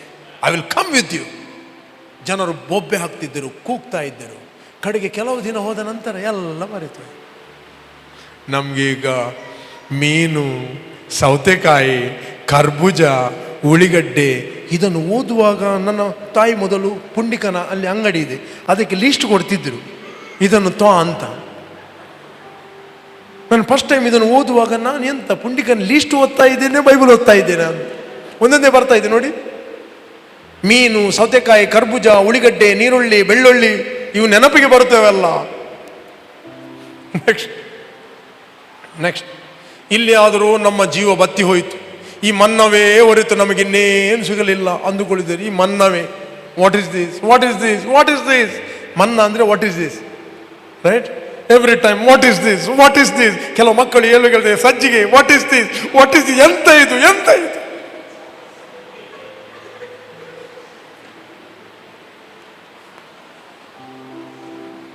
ನಿಮ್ಮ ಮಕ್ಕಳಲ್ಲ ಅಂತ ಕಾಣ್ತದೆ.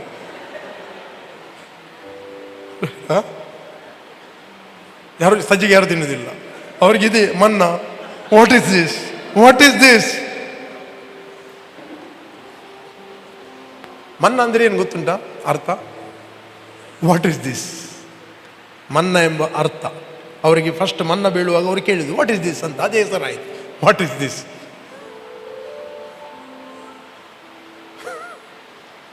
ಇಲ್ಲಿ ಆದರೂ ನಮ್ಮ ಜೀವ ಬತ್ತಿ ಹೋಯಿತು, ಈ ಮನ್ನ ಹೊರೆತು ನಮಗಿನ್ನೇನು ಸಿಗಲಿಲ್ಲ ಅಂದುಕೊಳ್ತಿದ್ದರು. ನೆಕ್ಸ್ಟ್, ಆ ಮನ್ನವು ಕೊತ್ತಂಬರಿ ಕಾಳಿನಂತಿತ್ತು, ಬದೋಲಕ ಧೂಪದಂತೆ ಕಾಣಿಸ್ತು. ನೆಕ್ಸ್ಟ್, ಜನರು ತಿರುಗಾಡುತ್ತಾ ಅದನ್ನು ಕೂಡಿಸಿಕೊಂಡು ಬೀಸುವ ಕಲ್ಲುಗಳಿಂದ ಬೀಸಿ, ಇಲ್ಲವೇ ಒರಳಲ್ಲಿ ಕುಟ್ಟಿ ಪಾತ್ರೆಗಳಲ್ಲಿ ಬೇಯಿಸಿ ರೊಟ್ಟಿಗಳನ್ನು ಮಾಡಿಕೊಂಡರು. ಓಕೆ, ಅದರ ರುಚಿ ಎಣ್ಣೆ ಬೆರೆಸಿ ಮಾಡಿದ ಭಕ್ಷ್ಯಗಳಂತಿತ್ತು. ರಾತ್ರಿ ಕಾಲದಲ್ಲಿ ಮಂಜು ಪಾಳ್ಯದಲ್ಲಿ ಬೀಳುತ್ತಿದ್ದಾಗ ಅದರೊಂದಿಗೆ ಮನ್ನವು ಬೀಳುತ್ತಿತ್ತು. ಎಲ್ಲ ಕುಟುಂಬದವರು ತಮ್ಮ ತಮ್ಮ ಡೇರೆ ಬಾಗಿಲುಗಳಲ್ಲಿ ನಿಂತು ಅಳುತ್ತಿರಲಾಗಿ ಆ ಶಬ್ದವು ಮೋಶೆಗೆ ಕೇಳಿಸಿತು. ಆಗ ಯೆಹೋವನು ಬಹಳ ಕೋಪಗೊಂಡು ಮೋಶೆಗೆ ಬೇಸರವಾಯಿತು.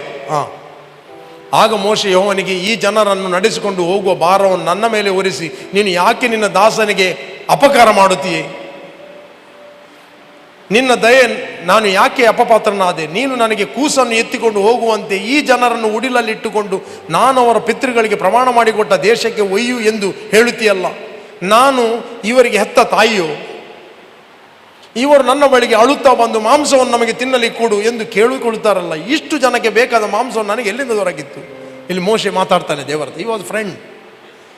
ಎಲ್ಲಿ ಇವರು ನನ್ನ ಬಳಿಗೆ, ನೆಕ್ಸ್ಟ್ ಓದಿ, ಇಷ್ಟು ಜನರ ಭಾರವನ್ನು ನಾನೊಬ್ಬನೇ ಹೊರುವುದು ಅಸಾಧ್ಯ, ಇದು ನನ್ನ ಶಕ್ತಿಗೆ ಮೀರಿದ ಕೆಲಸ. ನೀನು ಹೀಗೆ ಮಾಡುವುದಕ್ಕಿಂತ ನನ್ನನ್ನು ಈಗಲೇ ಕೊಂದು ಹಾಕಿಬಿಟ್ಟರೆ ಉಪಕಾರ, ನನಗಾಗುವ ದುರವಸ್ಥೆಯನ್ನು ನಾನು ನೋಡಲಾರೆ ಅಂದನು. ನೆಕ್ಸ್ಟ್, ಆಗ ಯೆಹೋವನು ಮೋಶೆಗೆ ಹೇಳಿದ್ದೇನೆಂದರೆ, ಇಸ್ರಾಯೇಲರಲ್ಲಿ ಹಿರಿಯರೆಂದು ಅಧಿಪತಿಗಳೆಂದು ನೀನು ತಿಳಿಕೊಂಡಿರುವ 70 ಮಂದಿಯನ್ನು ಕೂಡ ಕರೆಸಿ ದೇವದರ್ಶನ ಗುಡಾರದ ಬಾಗಿಲಿಗೆ ಕರೆತಂದು ಅಲ್ಲಿ ನಿನ್ನೊಡನೆ ನಿಲ್ಲಿಸು. ನೆಕ್ಸ್ಟ್, ನಾನು ಅಲ್ಲಿಗೆ ಇಳಿದು ಬಂದು ನಿನ್ನ ಸಂಗಡ ಮಾತಾಡುವೆನು. ಅದಲ್ಲದೆ ನಾನು ನಿನಗೆ ಅನುಗ್ರಹಿಸಿರುವ ಆತ್ಮೀಯ ವರಗಳಲ್ಲಿ ಕೆಲವನ್ನು ಅವರಿಗೆ ಪಾಲು ಕೊಡುವೆನು. ಆಗ ನೀನೊಬ್ಬನೇ ಈ ಜನರ ಭಾರವನ್ನು ವಹಿಸಬೇಕಾಗುವುದಿಲ್ಲ, ನಿನ್ನ ಜೊತೆಯಲ್ಲಿ ಇವರು ವಹಿಸುವರು. ಇದನ್ನು ಇಸ್ರಾಯೇಲಿಗೆ ಹೀಗೆ ಹೇಳು, ನಾಳೆಗೆ ನಿಮ್ಮನ್ನು ಶುದ್ಧಪಡಿಸಿಕೊಳ್ಳಿರಿ, ನಾಳೆ ನಿಮಗೆ ಮಾಂಸಾಹಾರ ದೊರೆಯುವುದು. ವಾವ್! ಯಾವುದೊಂದು ಕ್ಯಾಂಪಿಗೆ ಹೋದಾಗ ತರಕಾರಿ ತಿಂತಿದ್ದೆವು ನಾವು. ತರಕಾರಿ ತಿನ್ನುವಾಗ ಅನೌನ್ಸ್ ಆಗ್ತೀವಿ, ನಾಳೆ ಮೀಟ್ ಅಂತ. ವಾವ್, ಖುಷಿ. ದೇವರು ಅನೌನ್ಸ್ ಮಾಡಿಬಿಟ್ಟ, ನಾಳೆ ಮಾಂಸಾಹಾರ ಇದೆ. ನಾಳೆಗೆ ನಿಮ್ಮನ್ನು ಶುದ್ಧಪಡಿಸಿಕೊಳ್ಳಿ, ನಾಳೆ ನಿಮಗೆ ಮಾಂಸಾಹಾರ ದೊರೆಯುವುದು. ನೀವು ಯೆಹೋವನಿಗೆ ಕೇಳಿಸುವಂತೆ ನಮಗೆ ಮಾಂಸವನ್ನು ಕೊಡುವರೇ ಇಲ್ಲ. ಐಗುಪ್ತದಲ್ಲಿ ಎಷ್ಟೋ ಸುಖವಾಗಿದ್ದೇವಲ್ಲ. ಏನು ಹೇಳ್ತಾ ಇದ್ದಾರೆ ಅವರು? ಐಗುಪ್ತದಲ್ಲಿ ಎಷ್ಟೋ, ನೀವು ಹೇಳಿ, ಅವರು ಸುಖದಲ್ಲಿದ್ದೀರಾ? ಕಮನಡಿ, ಸುಖವಾಗಿದ್ದೀರಾ? ಕೆಲವರು ಕಷ್ಟಪಟ್ಟು ಸಾಲದಲ್ಲಿ, ಕೊರತೆಯಲ್ಲಿ, ತೊಂದರೆಯಲ್ಲಿ, ಕಾಯಿಲೆಯಲ್ಲಿ ಎಲ್ಲ ದೇವರು ಗುಣ ಮಾಡಿದ ನಂತರ, ಸಭೆಗೆ ಬಂದ ನಂತರ ಕೆಲವು ದಿನ ಅಂತ ಅದನ್ನು ಮರೆತು ಬಿಡ್ತಾರೆ. ದುಂಬಿ ಅಂಕುಲಿ ಏತು ಸುಕೊಟ್ಟಿತ್ತ, ಎಷ್ಟು ಸುಖದಲ್ಲಿದ್ದೆವು ಎಲ್ಲ ಮರೆತು. ಆ ಪೇನ್, ಆ ಸಹಿಸಿದ ಕಷ್ಟಗಳು, ಆ ಸಮಸ್ಯೆಗಳು, ನೋವುಗಳು ಇಮಿಡಿಯೇಟ್ಲಿ ಮರೆತು ಬಿಡ್ತಾರೆ. ಬೈಬಲ್ ಹೇಳ್ತೆ, ದೇವರು ಮಾಡಿದ ಉಪಕಾರಗಳಲ್ಲಿ ಒಂದನ್ನು ಕೂಡ ಮರೆಯಬೇಡ. Forget not all is benefit. ದೇವರು ನಮಗೆ ಏನು ಉಪಕಾರ ಮಾಡಿದ್ದಾನೆ ಅದನ್ನು ಮರೆಯುವುದಲ್ಲ.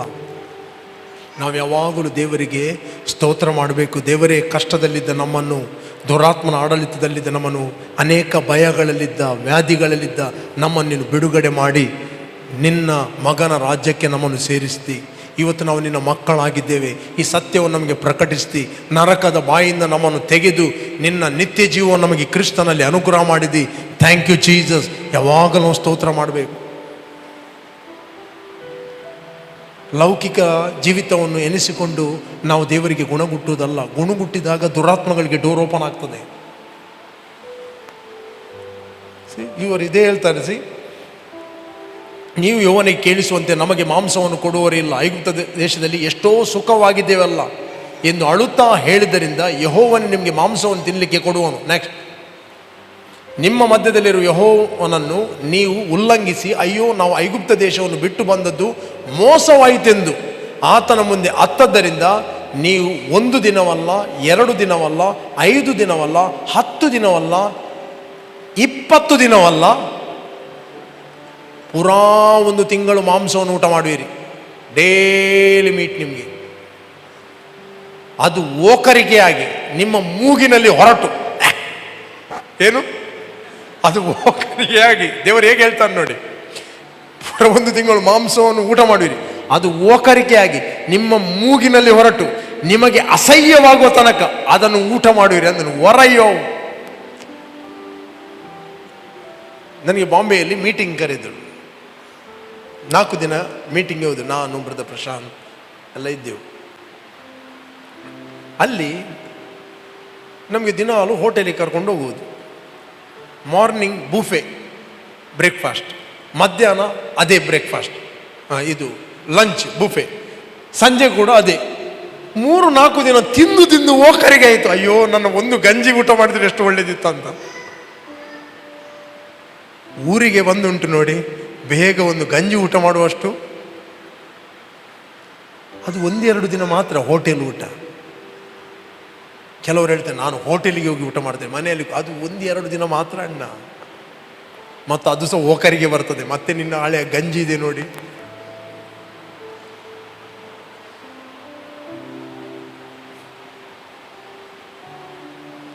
ಇರಲಿ, ಅಸಹ್ಯವಾಗುವ ತನಕ ಅದನ್ನು ಊಟ ಮಾಡುವಿರಿ ಅಂದ. ನೆಕ್ಸ್ಟ್ ಅದಕ್ಕೆ ಮೋಶೆ, ನನ್ನ ಸಂಗಡ ಇರುವ ಜನರು 6 ಲಕ್ಷ ಕಾಲಾಳುಗಳು. ಎಷ್ಟು ಜನ ಇದ್ದಾರೆ ಒಟ್ಟು? ಎಷ್ಟು ಜನ ಇದ್ದರು ಮೋಶೆ ಒಟ್ಟಿಗೆ ಗೊತ್ತಾ ನಿಮಗೆ?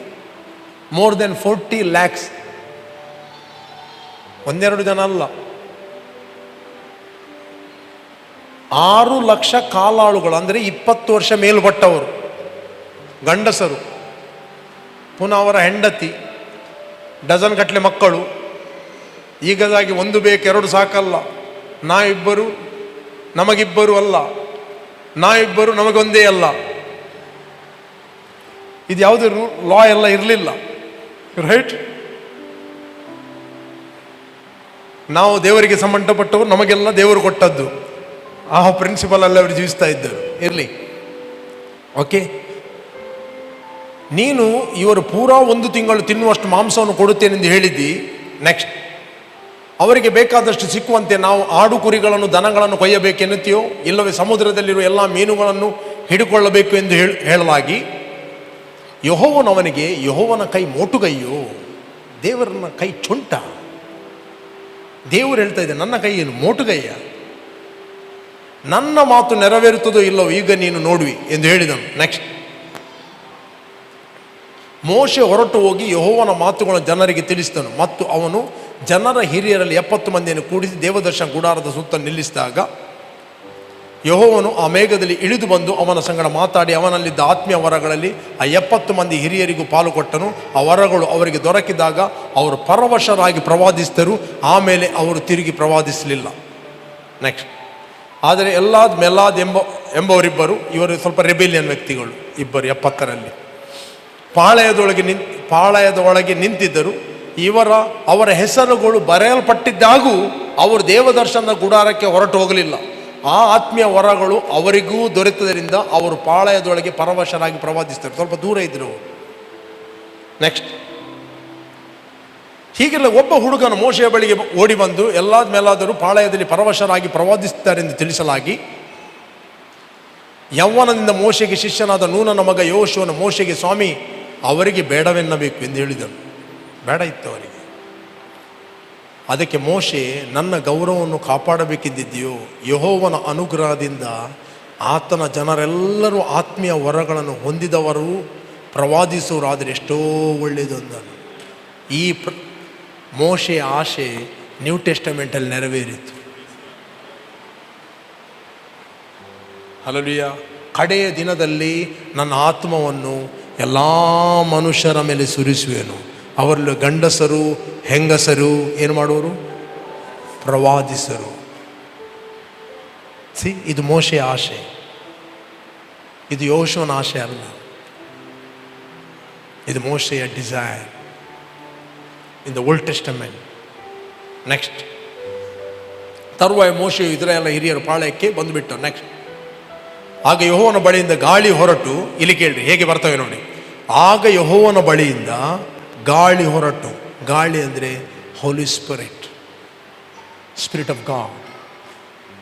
ಸಮುದ್ರದಿಂದ ಲಾವಕ್ಕಿಗಳನ್ನು ಹೊಡೆದುಕೊಂಡು ಪಾಳಯದ ಸುತ್ತಲೂ 1 ದಿನದ ಪ್ರಯಾಣದಷ್ಟು ದೂರದವರೆಗೆ ಭೂಮಿಗಿಂತ 2 ಮೊಳ ಎತ್ತರದಲ್ಲಿ ಹಾರುತ್ತಾ ಬರುವಂತೆ ಮಾಡಿದನು.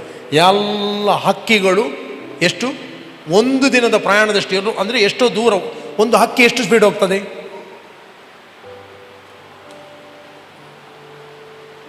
ಗಂಟೆಗೆ. ಆ ಹಕ್ಕಿಗಳು 1 ದಿನದ ಪ್ರಯಾಣದಷ್ಟು. ಪಾಳೆಯ ಸುತ್ತಲೂ ಒಂದು ದಿನದ ಪ್ರಯಾಣದಷ್ಟು ದೂರದವರೆಗೆ ಭೂಮಿಗಿಂತ 2 ಮೊಳ ಎತ್ತರದಲ್ಲಿ ಹಾರುತ್ತಾ ಬರುವಂತೆ ಮಾಡಿತ್ತು. ನೆಕ್ಸ್ಟ್, ಇಸ್ರಾಯೇಲರು ಎದ್ದು ಆ ದಿನ ಹಗಲಿರುಳು ಮರುದಿನ ಹಗಲು ಆ ಲಾವಕಿಗಳನ್ನು ಕೂಡಿಸಿಕೊಳ್ಳಿದ್ದರು. ಸ್ವಲ್ಪವಾಗಿ ಕೂಡಿಸಿಕೊಂಡವರು 18 ಕಡಗ ಕೂಡಿಸಿದರು. ಅವುಗಳನ್ನು ಪಾಳೆಯದ ಸುತ್ತಲೂ ಹರವಿ ಒಣಗಿಸಿಕೊಂಡರು. ಮಾಂಸವನ್ನು ಫ್ರಿಜ್ ಇರಲಿಲ್ಲ ಆಗ. ಈ ಸಿಸ್ಟಮ್ ಇತ್ತು. ಮೊದಲು ಮಾಂಸವನ್ನು ಏನು ಮಾಡ್ತಿದ್ರು ಅಂತೇಳಿ ಒಣಗಿಸ್ತಿದ್ರು, ಡ್ರೈ ಮಾಡ್ತಿದ್ರು. ಮೀನು ಡ್ರೈ ಮಾಡ್ತಾರೆ ನೋಡಿ, ಆ ರೀತಿ. ಇಲ್ಲಿ ಕೇಳ್ರಿ, ಸಭೆಯಲ್ಲಿ ಬಾರ್ನಗೇನಾದ ಪ್ರತಿಯೊಬ್ಬ ವ್ಯಕ್ತಿ ದೇವರು ಅವನಿಗೆ ಯಾವುದಕ್ಕೆ ಕರೆದಿದ್ದಾನೆ ಅದರಲ್ಲಿ ನಿಂತು ಬೆಳೆಯುವಂಥದ್ದು ವೆರಿ ವೆರಿ ಇಂಪಾರ್ಟೆಂಟ್. ಯಾವಾಗ ಇದ್ದವರು ಬೆಳೆಯುತ್ತಾರೆ, ದೇವರು ತನ್ನ ಪವಿತ್ರಾತ್ಮನ ಮೂಲಕ ಎಲ್ಲ ಪಾಪಿಗಳನ್ನು, ಹಕ್ಕಿಗಳನ್ನು ತಂದು ಬರ್ತಾನೆ. ರೈಟ್? ಈಗ ಹಕ್ಕಿಗಳು ಬಿದ್ದರೆ ಸಾಲದು, ಹಕ್ಕಿಗಳನ್ನು ಕ್ಲೀನ್ ಮಾಡಬೇಕಲ್ವಾ? ಇಲ್ಲಿ ಇದ್ದವರಿಗೇ ಕ್ಲೀನ್ ಮಾಡಬೇಕಂತ ಹೇಳಿದರೆ, ಇದು ನನ್ನ ಸಬ್ಜೆಕ್ಟ್ ಅಲ್ಲ, ಬಟ್ ಇಟ್ಸ್ ಪ್ರಾಪರ್ಟಿಕ್. ದೇವರು ಆ ಮೂವನ್ನು ತರುತ್ತಾನೆ ಸಭೆಗೆ. ಅನೇಕ ಜನರು ಗುಂಪು ಗುಂಪಾಗಿ ರಕ್ಷಣೆಗೆ ಬರುತ್ತಾರೆ. It the work of the Holy Spirit. ಪವಿತ್ರಾತ್ಮನು ಅನೇಕ ಜನರನ್ನು ತರುತ್ತಾನೆ. ಈ ಸಮಯದ ನನ್ನ ತಂದೆಯು ಸೆಳೆಯದ ಹೊರತು ಯಾರು ನನ್ನ ಬಳಿಗೆ ಬರಲಿಕ್ಕೆ ಆಗುವುದಿಲ್ಲ. ತಂದೆ ಸೆಳೆಯುತ್ತಾನೆ. ಹೇಗೆ ಲಾವಕ್ಕಿಗಳು ಬಂದು ಪಾಳೆಯದ ಒಳಗೆ ಅನೇಕ ಒಂದು ಗಾಳಿ ಬೀಸಿದಾಗ ಬಂದು ಅನೇಕ ಜನರು ಪವಿತ್ರಾತ್ಮನ ಮೂಲಕ ಬರುತ್ತಾರೆ. ಅದಕ್ಕೆ ನಾವು ಸಿದ್ಧವಾಗಬೇಕು, ಅವರನ್ನು ಸಿದ್ಧಪಡಿಸಬೇಕು. ಈ ಸಮಯದ ಬೆಳೆಯು ಧಾರಾಳವಾಗಿದೆ. ಬೆಳೆಯ ಯಜಮಾನಲ್ಲಿ ಕೆಲಸದವರಿಗೋಸ್ಕರ ಪ್ರಾರ್ಥನೆ ಮಾಡಿರಿ. ಬೆಳೆ ಧಾರಾಳವಾಗಿದೆ, ಕೆಲಸದವರು ಬೇಕು. ಯಾರು ಕೆಲಸದವನು? ನೀನು ಮತ್ತು ನಾನು. Praise God. ನೀನು ಮತ್ತು ನಾನು. ಅದರಿಂದ ಪ್ರಿಯರೇ, ನಾನು ನಿಮ್ಗೆ ಎನ್ಕರೇಜ್ ಮಾಡ್ತೇನೆ, ದೇವರ ವಾಕ್ಯವನ್ನು ಓದಿರಿ, ನಿಮಗೋಸ್ಕರ ಓದಿರಿ, ನಿಮಗೋಸ್ಕರ ಮೆಡಿಟೇಟ್ ಮಾಡಿರಿ. ಕ್ರಿಸ್ತನಲ್ಲಿ ನೀವು ಯಾರಾಗಿದ್ದೀರಿ, ನಿಮಗೇನು ಕೊಡಲ್ಪಟ್ಟಿದೆ, ನೀವೇನು ಮಾಡಲು ಶಕ್ತರು. ಹಲ್ಲೆಲೂಯಾ. ಇದನ್ನು ಮೆಡಿಟೇಟ್ ಮಾಡಿರಿ. You are the body of Christ. ನೀವು ಕ್ರಿಸ್ತನ ದೇಹವಾಗಿದ್ದೀರಿ. ನೀವು ಕ್ರಿಸ್ತನಲ್ಲಿ ಒಂದು ಆತ್ಮವಾಗಿದ್ದೀರಿ. You are one spirit. ದೇವರು ಅಪೋಸ್ತಲ ಪೌಲನ ಕೈಯಿಂದ, ಯಾರ ಕೈಯಿಂದ? ಅಪೋಸ್ತಲ ಪೌಲನ ಕೈಯಿಂದ ಯಾವ ರೀತಿ ಅದ್ಭುತಗಳನ್ನು ಮಾಡಿದನೋ ದೇವರು ನಿಮ್ಮ ಕೈಯ ಮೂಲಕ ಮಾಡಲಿಕ್ಕೆ ಶಕ್ತನಾಗಿದ್ದಾನೆ. ಆತನು ತನ್ನಷ್ಟಕ್ಕೆ ತಾನು ಏನು ಮಾಡುವುದಿಲ್ಲ, ನೇರವಾಗಿ ಏನು ಮಾಡುವುದಿಲ್ಲ. ಆತನು ನಿಮ್ಮ ಕೈಯ ಮೂಲಕ ಅದ್ಭುತಗಳನ್ನು ಮಾಡುತ್ತಾನೆ. ನಿಮ್ಮ ಮೂಲಕ ಕುರುಡರಿಗೆ ಕಂಡುಕೊಡುತ್ತಾನೆ. ನಿಮ್ಮ ಮೂಲಕ ರೋಗಿಗಳನ್ನು ಆತನು ಸ್ವಸ್ಥಪಡಿಸ್ತಾನೆ. ಹಲ್ಲೆಲೂಯಾ. ನಿಮ್ಮ ಮೂಲಕ ಮಾಡುತ್ತಾನೆ. He will do through your hands. Hallelujah. ಹೇಳ್ರಿ, ನನ್ನ ಕೈಗಳೇ, ನೀವು ಬಹಳ ಅಮೂಲ್ಯವಾದವರು. ಹೇಳಿ, ನಿಮ್ಮ ಕೈಗಳಿಗೆ ಮಾತಾಡ್ರಿ. ಕೈಗಳೇ, ನೀವು ಯಾರ ಮೇಲೆ ಕೈ ಇಡ್ತೀರಿ, ಯಾರನ್ನು ಮುಟ್ಟುತ್ತೀರಿ, ಅವರು ಸ್ವಸ್ಥತೆ ಹೊಂದುತ್ತಾರೆ. ಹೇಳಿ, ನನ್ನ ಕೈಗಳಲ್ಲಿ ದೇವರ ಶಕ್ತಿ ಇದೆ. ಹೇಳಿ, ನನ್ನ ಕೈಗಳಲ್ಲಿ ದೇವರ ಅಭಿಷೇಕ ಇದೆ. ಹೇಳಿ, ನಾನು ಎಲ್ಲಿ ಮುಟ್ಟುತ್ತೇನೆ ಅಲ್ಲಿ ಎಲ್ಲ ರೋಗಗಳು ಕರಗಿ ಹೋಗುತ್ತವೆ. ಹಲ್ಲೆಲೂಯಾ. ನಿಮಗೆ ಗೊತ್ತಿರಲಿ, ಒಮ್ಮೆ ಒಬ್ಬ ದೇವಸೇವಕ ಫಸ್ಟ್ ಟೈಮ್ ಆತನು ಹೋಗಿ ಅನೇಕ ರೋಗಿಗಳ ಮೇಲೆ ಕೈ ಇಡ್ತಾ ಇದ್ದ. ಅವರು ಸ್ವಸ್ಥ ಹೊಂದ್ತಾ ಇದ್ದರು. ಇವನೇ ಸಿಕ್ಕಿಬಿದ್ದ. ಆಗ ದೇವರು ಹೇಳಿದ, ನಿನ್ನ ಕೈಯಲ್ಲಿ ಏನಿದೆ? ನೀವು ರೋಗಿಗಳ ಮೇಲೆ ಕೈ ಇಟ್ಟಾಗ ಅವ್ರು ಸ್ವಸ್ಥ ಹೊಂದ್ತಾರೆ. ಈಗ ಕೈಯನ್ನು ನಿನ್ನ ಮೇಲೆ ಇಡು ಅಂತ ಹೇಳಿದ. I am healed in Jesus name. ದೇವರ ಸ್ವಸ್ಥತೆ ರಿಲೀಸ್ ಆಯಿತು, ಸ್ವಸ್ಥತೆ ಹೊಂದಿದ. ಹೀಗೆ ಇಟ್ಟ ಕೈಯನ್ನು ಹೀಗೆ ಮಾಡಿಬಿಡು ಅಷ್ಟೇ.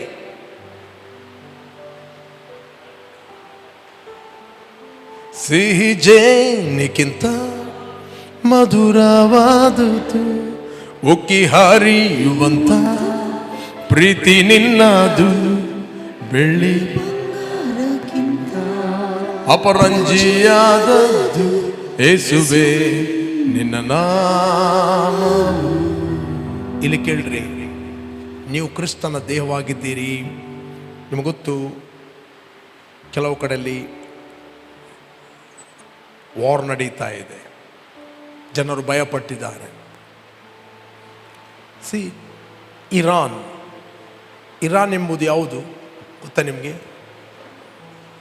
ಎಷ್ಟು ಮಂದಿ ಗೊತ್ತು ಇರಾನ್ನ ಮೂಲ ಹೆಸರು?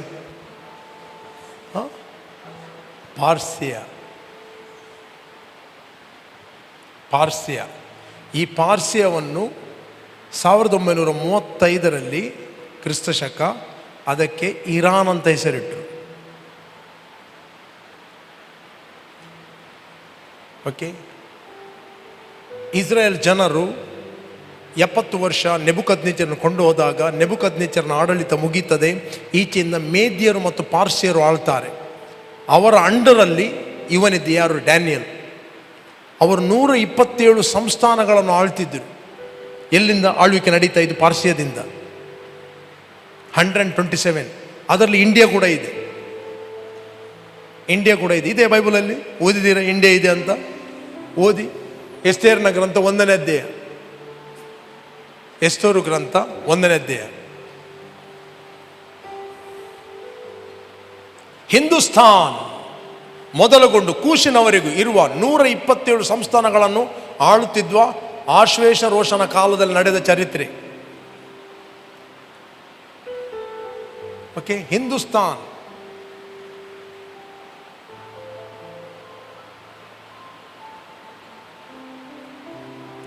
ಇಂಡಿಯಾ ಟು ಇಥೋಪಿಯಾ ಅಲ್ಲಿದೆ, right? From India to Ethiopia. ಬೈಬಲಲ್ಲಿ ಇದೆ ಇಂಡಿಯಾದ ಹೆಸರು. ಹಲ್ಲೆಲೂಯಾ. ಈ ಕಾಲದಲ್ಲಿ ಆಗ ಇಸ್ರಾಯೇಲರು ಎಲ್ಲಿದ್ದರು ಅಂತ ಹೇಳಿದರೆ 70 ವರ್ಷ ಅಲ್ಲಿದ್ದರು. ಫಸ್ಟ್ ಕಿಂಗ್ಡಮ್ ದೇವರು ಇವನಿಗೆ ಕೊಟ್ಟ. ಯಾರಿಗೆ? ನೆಬೂಕದ್ನೆಚ್ಚರಿಗೆ ಕೊಟ್ಟ. ಯಾಕೆ? ಇಸ್ರಾಯೇಲರ ಅವಿಧೇಯರ ನಿಮಿತ್ತವಾಗಿ. ನೆಕ್ಸ್ಟ್ ಮೇದ್ಯರು ಮತ್ತು ಪಾರ್ಸಿಯರು ಆಳಿದರು. ಯೆರೆಮೀಯನ ಗ್ರಂಥದಲ್ಲಿ ಬರೆಯಲ್ಪಟ್ಟಿದೆ, ಆಲ್ರೆಡಿ ದೇವಜನರು ಬೆಬ್ಲೋನ್ನಲ್ಲಿ ಇರಬೇಕಾದ ಕಾಲ 71 ತಿಳಿದು. ಬೇಕಾದ್ರೆ ನಾವು ಓದ್ತೇನೆ. 25ನೇ ಅಧ್ಯಾಯ ಯೆರೆಮೀಯ 25. ನಾನು ಮುಗಿಸ್ತೇನೆ, ಟೈಮ್ ಆಯಿತು. 25:12. 70 ವರ್ಷಗಳ ತರುವಾಯ ನಾನು ಬಾಬೇಲಿನ ಅರಸನನ್ನು, ಕಸ್ತಿಯರ ದೇಶವನ್ನು, ಆ ಜನಾಂಗದವರನ್ನು ಅವರ ದ್ರೋಹಕ್ಕಾಗಿ, ಕಸ್ತಿ ಅಂತ ಹೇಳಿದರೆ ಇರಾಕ್, ಬೆಬ್ಲೋನ್ ಅಂತ ಹೇಳಿದರೆ ಬಗ್ದಾದ್, ಓಕೆ, ದೇಶವನ್ನು, ಈ ಜನಾಂಗದವರನ್ನು ಅವರ ದ್ರೋಹಕ್ಕಾಗಿ ದಂಡಿಸಿ ಆ ದೇಶವನ್ನು ನಿತ್ಯನಾಶಕ್ಕೆ ಗುರಿ ಮಾಡುವೆನು. ಇದು ಯೆಹೋವನ ನುಡಿ. ನಾನು ಆ ದೇಶದ ವಿಷಯ ನುಡಿದ್ದನ್ನೆಲ್ಲ, ಅಂದರೆ ಯೆರೆಮೀಯನ ಸಕಲ ಜನಾಂಗಗಳ ವಿಷಯವಾಗಿ ಮಾಡಿರುವ ಈ ಪ್ರವಾದನೆಗಳ ಗ್ರಂಥದಲ್ಲಿ ಬರೆದದನ್ನೆಲ್ಲ ಅದರ ಮೇಲೆ ಬರಮಾಡುವೆನು. ಅನೇಕ ಜನಾಂಗಗಳು, ಮಹಾರಾಜರು ಅವರನ್ನೇ ಅಡಿಯಾಳಾಗಿ ಮಾಡಿಕೊಳ್ಳರು. ಅವರ ಕೃತ್ಯಗಳಿಗೂ ಕೈಕೆಲಸಗಳಿಗೂ ತಕ್ಕಂತೆ ಅವರಿಗೆ ಮುಯಿ ತೀರಿಸುವೆನು. ಇರಲಿ, 70 ವರ್ಷ ಓದಿರಿ. 10ನೇ ಅಧ್ಯಾಯ 9ನೇ ಅಧ್ಯಾಯ 1ನೇ ವಚನ.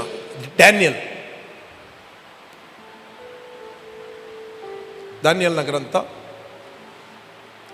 ಆಶ್ವೇರೋಷನ ಮಗನು, ಮೇದ್ಯ ವಂಶದವನು, ಕಸ್ತಿಯ ರಾಜ್ಯದ ದೊರೆತನವನ್ನು ಹೊಂದಿದವನು ಆದ ದಾರ್ಯಾವೆಷನ ಆಳ್ವಿಕೆಯ 1ನೇ ವರ್ಷದಲ್ಲಿ ದಾನಿಯೇಲನಾದ ನಾನು ಶಾಸ್ತ್ರಗಳನ್ನು ಪರೀಕ್ಷಿಸಿ ಯೆಹೋವನ ಪ್ರವಾದಿಯಾದ ಯೆರೆಮೀಯನಿಗೆ ದಯಪಾಲಿಸಿದ ವಾಕ್ಯಾನುಸಾರ ಯೆರೂಸಲೇಮ್ ಹಾಳು ಬಿದ್ದು ಬೆರಬೇಕಾದ ಪೂರ್ಣಕಾಲದ ವರ್ಷಗಳ ಸಂಖ್ಯೆ 71 ತಿಳಿದು ಉಪವಾಸವಿದ್ದು ಗೋಣಿತಟ್ಟು ಸುತ್ತಿಕೊಂಡು ಬೂದಿ ಬಳಿದುಕೊಂಡು ಕರ್ತನಾದ ದೇವರ ಕಡೆಗೆ ಮುಖವೆತ್ತಿ ಪ್ರಾರ್ಥನೆ ವಿಜ್ಞಾಪನೆಗಳಲ್ಲಿ ನಿರಂತರನಾದೆನು.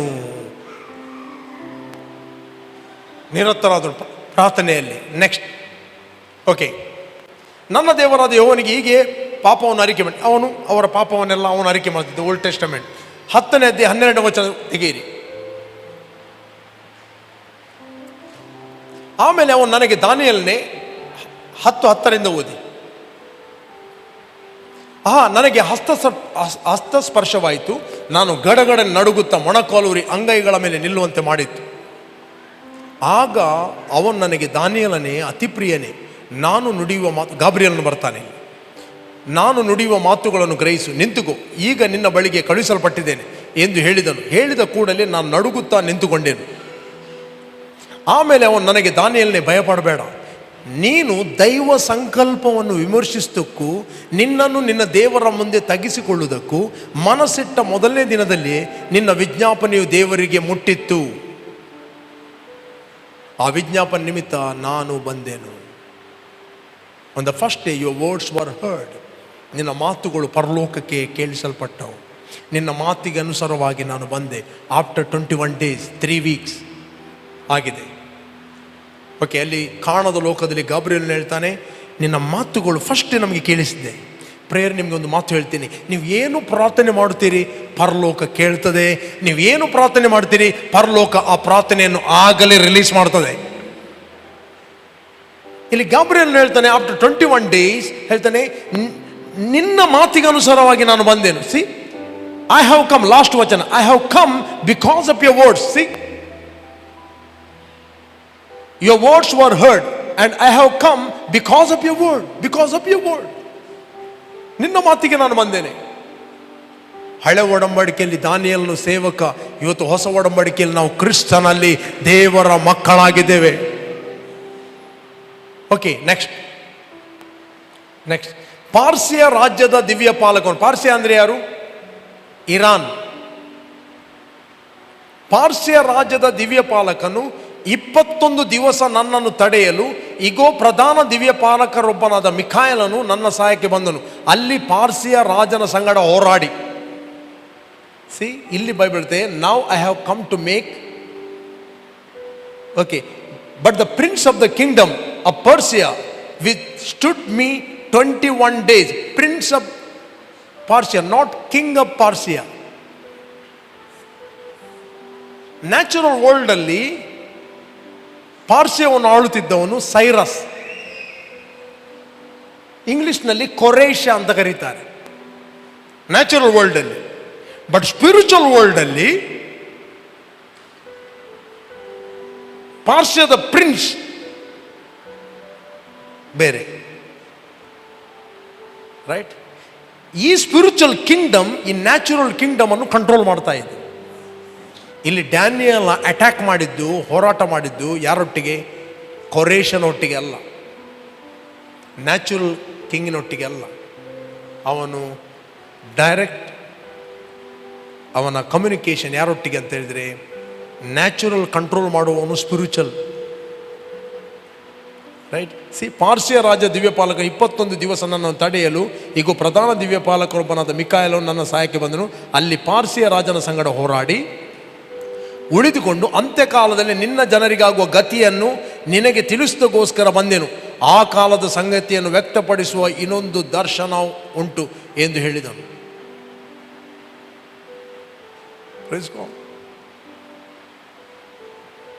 ಇಲ್ಲಿ ನಾವು ನೋಡ್ತೇವೆ, ದಾನಿಯೇಲನ ಪ್ರಾರ್ಥನೆಯಿಂದ ಅವನಲ್ಲಿ ಸೋಲ್ತಾನೆ. ಯಾರು?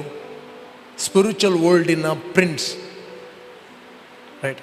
ಆಗ ನ್ಯಾಚುರಲ್ ವರ್ಲ್ಡಿನ ಕಿಂಗ್ ಕೊರೇಷಿಯಾ ಇವರಿಗೆ ಫೇವರ್ ತೋರಿಸ್ತಾನೆ. ಇದೇ ಕೊರೇಷಿಯಾ ರಾಜನ ಮೂಲಕ ಸೆಕೆಂಡ್ ಟೆಂಪಲ್ ಇಸ್ರಾಯೇಲ್ ಕಟ್ಟಲ್ಪಡ್ತದೆ.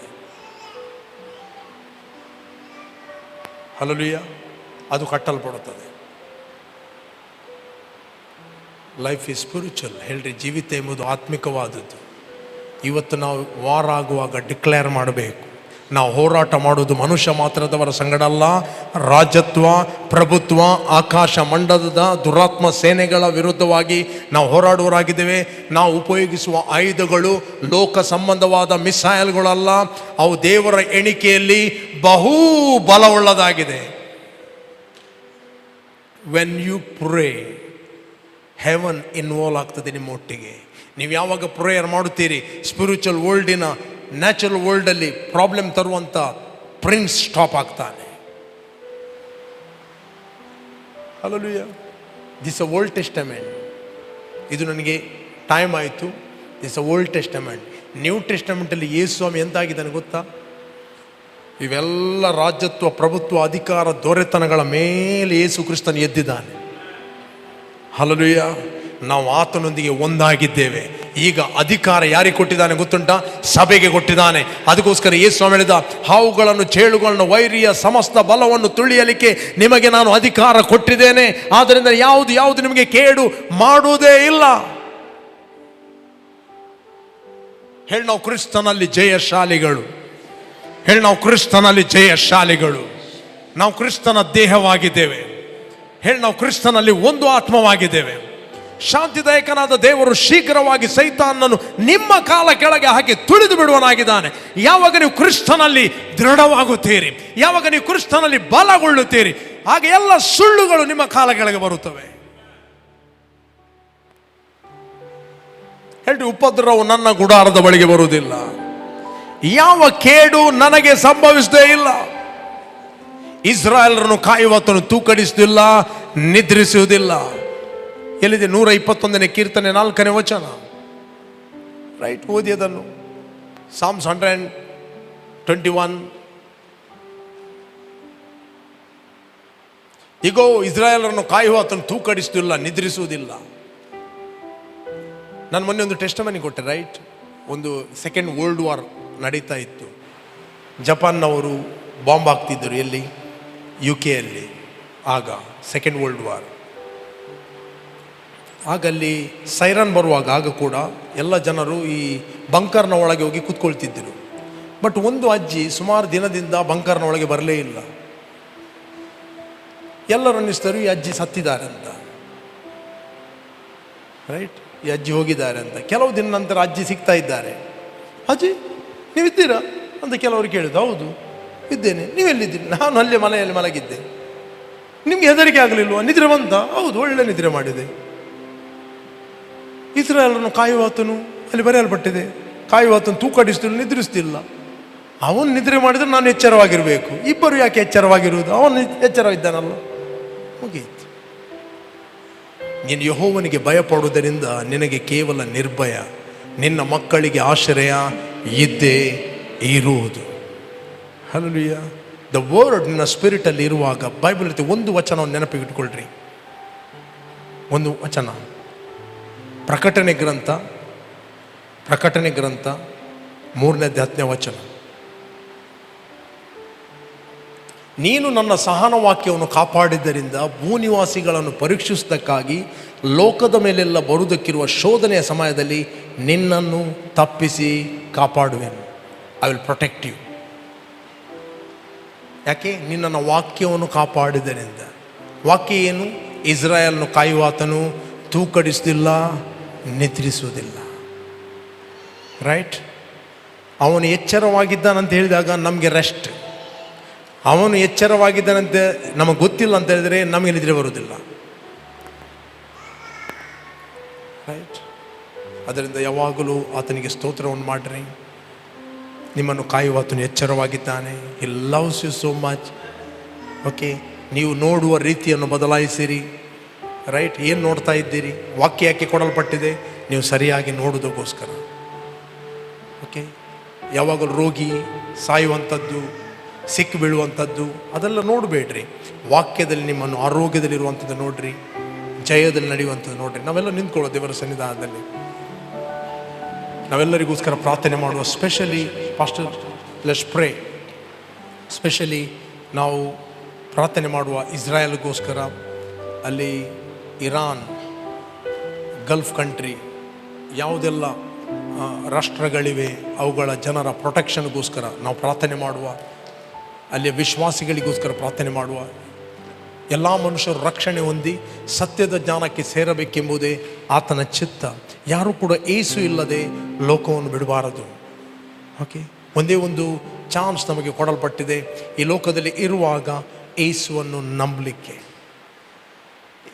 ಈ ದೇಹದಲ್ಲಿರುವಾಗ ನಾವು ಏಸುವನ್ನು ನಂಬಿದರೆ ನಾವು ನಿತ್ಯತ್ವಕ್ಕೆ ಆತನೊಟ್ಟಿಗೆ ಜೀವಿಸ್ತೇವೆ. ಇಲ್ಲದ್ರೆ ಇನ್ನೊಂದು ಸ್ಥಳ ಇದೆ, ಯುಗ ಯುಗಾಂತರಕ್ಕೆ ಯಾತನೆಯ ಸ್ಥಳ, ಬೆಂಕಿ ಗಂಧಕಗಳು ಉರಿಯುವ ಕೆರೆ. ಇದು ನಾವು ಭಯಪಡಬೇಕಾಗಿಲ್ಲ. ಅದರ ವಿಷಯದಲ್ಲಿ ಭಯಪಡಬೇಕು. ಅದು ನಮ್ಮ ಫ್ಯೂಚರ್ ಅಲ್ಲ. ನಮ್ಮ ಫ್ಯೂಚರ್ ಕ್ರಿಸ್ತನೊಟ್ಟಿಗೆ ನಾವು ನಿತ್ಯತ್ವದಲ್ಲಿ ಇರುತ್ತೇವೆ.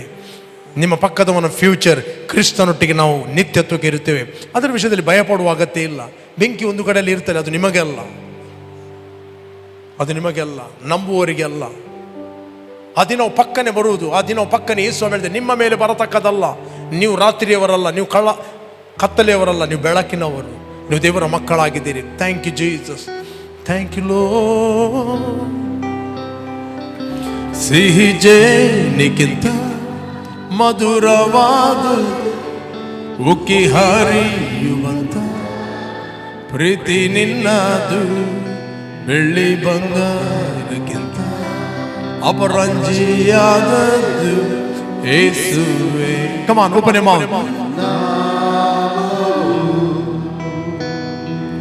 ಯೇಸು ಸರ್ವಶಕ್ತನು ನೀನು, ಮರಣವನ್ನೇ ಜಯಿಸಿದ ವೀರನು,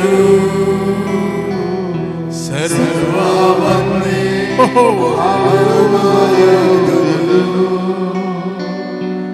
ನಿನಗೆ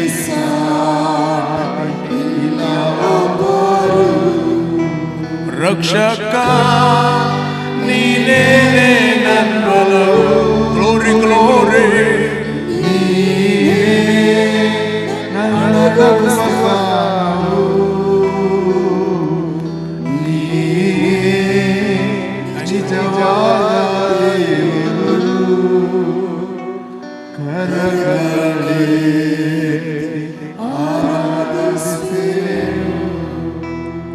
ನೀವು ಫಸ್ಟ್ ಟೈಮ್ ಬಂದಿದ್ದೀರಿ, ಇಷ್ಟವರೆಗೆ ಯೇಸು ನಿಮ್ಮ ರಕ್ಷಕನ ಒಡೆಯನ್ನು ನೀವು ಅಂಗೀಕಾರ ಮಾಡಲಿಲ್ಲ. This is your time. ಯಾರು ಯಾರು ಆತನನ್ನು ಅಂಗೀಕಾರ ಮಾಡಿದರು ಅಂದರೆ ಆತನ ಹೆಸರಿನಲ್ಲಿ ನಂಬಿಕೆ ಇಟ್ಟರು, ಅವರಿಗೆ ದೇವರ ಮಕ್ಕಳಾಗುವ ಅಧಿಕಾರ ಕೊಟ್ಟ. ಇವರ ರಕ್ತ ಸಂಬಂಧದಿಂದಾಗಲಿ, ಕಾಮದಿಂದಾಗಲಿ, ಪುರುಷನ ಇಚ್ಛೆಯಿಂದಾಗಲಿ ಇವರು ಹುಟ್ಟಿದವರಲ್ಲ. ಇವರು ಆತ್ಮಸ್ವರೂಪಿಯಾದ ದೇವರಿಗೆ ಆತ್ಮಸ್ವರೂಪಿಯಾದ ಮಕ್ಕಳಾಗಿ ದೇವರಿಂದ ಹುಟ್ಟಿದವರು. ನಾವೆಲ್ಲ ನಮ್ಮ ಕಣ್ಣುಗಳನ್ನು ಮುಚ್ಚುವ. ನಾವೊಂದು ಪ್ರಾರ್ಥನೆಯನ್ನು ಕಲಿಸ್ತೇನೆ. ಒಂದು ವೇಳೆ ನೀವು ಆನ್ಲೈನಲ್ಲಿ ವೀಕ್ಷಿಸ್ತಾ ಇದ್ದೀರಿ, ಫೇಸ್ಬುಕ್ಕಲ್ಲಿ, ಯೂಟ್ಯೂಬಲ್ಲಿ, ಮೇಕ್ ಎ ಕಮಿಟ್ಮೆಂಟ್. ನೀವೆಷ್ಟೇ ದೂರದಲ್ಲಿ ಇರಬಹುದು, ಜೀಸಸ್ ಲವ್ಸ್ ಯು. ಯೇಸು ನಿನಗೋಸ್ಕರ ಕ್ರೂಜೆಯಲ್ಲಿ ಸತ್ತಿದ್ದಾನೆ, ನಿನಗೋಸ್ಕರ ಪ್ರಾಣವನ್ನು ಕೊಟ್ಟಿದ್ದಾನೆ. ಓಹೋ, ಆತ ನಿನಗೋಸ್ಕರ ಎದ್ದು ಬಂದಿದ್ದಾನೆ.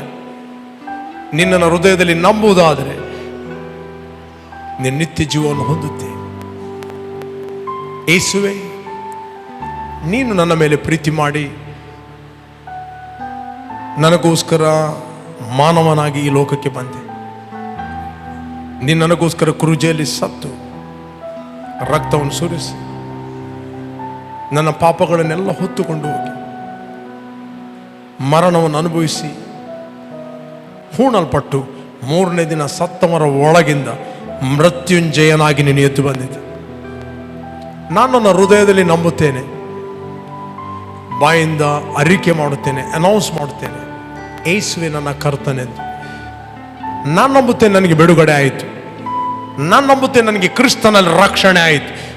ನಾನು ನಂಬುತ್ತೇನೆ ಪವಿತ್ರಾತ್ಮನ ವರವನ್ನು. I believe and receive it.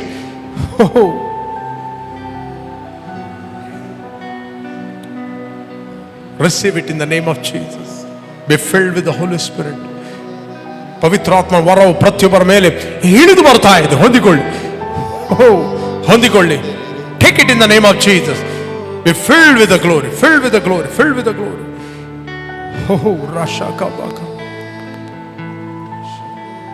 Just ಎಲ್ಲ ನನ್ನೊಟ್ಟಿಗೆ ಹೇಳ್ರಿ, ನಾನು ಕ್ರಿಸ್ತನಲ್ಲಿ ಹೊಸ ಸೃಷ್ಟಿಯಾಗಿದ್ದೇನೆ. ಹೇಳ್ರಿ ಎಲ್ಲರೂ, ಯಾರು ಆನ್ಲೈನಲ್ಲಿ ವೀಕ್ಷಿಸ್ತಾ ಇದ್ದೀರಿ, ಹೇಳ್ರಿ, ನಾನು ಕ್ರಿಸ್ತನಲ್ಲಿ ಹೊಸ ಸೃಷ್ಟಿಯಾಗಿದ್ದೇನೆ. ಈಗ ಪೂರ್ವ ಸ್ಥಿತಿ ಹೋಯಿತು, ಎಲ್ಲವೂ ಕ್ರಿಸ್ತನಲ್ಲಿ ನೂತನವಾಯಿತು. ಹೇಳಿ, ನಾನು ಕ್ರಿಸ್ತನಲ್ಲಿ ದೇವರ ಮಗನಾಗಿದ್ದೇನೆ. ನಾನು ಕ್ರಿಸ್ತನಲ್ಲಿ ದೇವರಿಂದ ಹುಟ್ಟಿದವನು. ದೇವರಿಂದ ಹುಟ್ಟಿದವನು. ನನ್ನಲ್ಲಿ ಇರುವ ಆತನು ಲೋಕದಲ್ಲಿ ಇರುವ ಎಲ್ಲ ದುರಾತ್ಮಗಳಿಗಿಂತ, ಕಾಯಿಲೆಗಳಿಗಿಂತ, ವ್ಯಾಧಿಗಳಿಗಿಂತ, ಸಮಸ್ಯೆಗಳಿಗಿಂತ ಹೆಚ್ಚಿನವನು, ಹೆಚ್ಚಿನವನು, ಹೆಚ್ಚಿನವನು, ಹೆಚ್ಚಿನವನು, ಹೆಚ್ಚಿನವನು.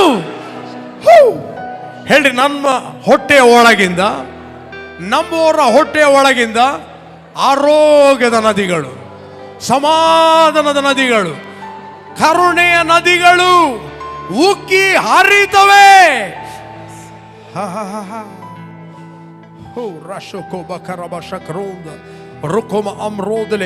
ಹೇಳಿ, ನನಗೆ ವಿರುದ್ಧವಾಗಿ ಕಲ್ಪನೆ ಮಾಡಿದ ಯಾವ ಆಯುಧವು ಯೇಸುವಿನ ನಾಮದಲ್ಲಿ ಜಯಿಸುವುದೇ ಇಲ್ಲ. ಎಲ್ಲ ನಾಲಿಗೆಗಳನ್ನು ಯೇಸುವಿನ ನಾಮದಲ್ಲಿ ನಾವು ದೋಷಿ ಎಂದು ಖಂಡಿಸುವರಾಗಿದ್ದೇವೆ. ಹೇಳಿ, ನಾವು ಪಾಪದ ಪಾಲಿಗೆ ಸತ್ತು ನೀತಿವಂತರಾಗಿ ಜೀವಿಸುವಂತೆ ನನ್ನ ಪಾಪಗಳನ್ನು, ರೋಗಗಳನ್ನು, ಕಾಯಿಲೆಗಳನ್ನು, ವ್ಯಾಧಿಗಳನ್ನು ತನ್ನ ದೇಹದ ಮೇಲೆ ಹೊತ್ತುಕೊಂಡು ಹೋದನು. ಆತನ ಗಾಯಗಳಿಂದ ನನಗೆ ಗುಣ ಆಯಿತು. I am healed. ನಾನು ದೇವರೊಟ್ಟಿಗೆ ಒಪ್ಪುತ್ತೇನೆ. I will agree with my God, agree with this word. ನನಗೆ ಗುಣ ಆಯಿತು. ಹೇಳಿ, ನನಗೆ ಗುಣ ಆಯಿತು, ಗುಣ ಆಯಿತು, ಗುಣ ಆಯಿತು. Thank you Jesus, thank you Jesus. Come on, praise him. Thank you Jesus. ಯೇಸುವಿನಿಗೆ ಸ್ತೋತ್ರ, ನಿನ್ನ ಗುಣ ಮಾಡಿದಗೋಸ್ಕರ ಸ್ತೋತ್ರ. Come on, praise him. Lift up your hand and praise him.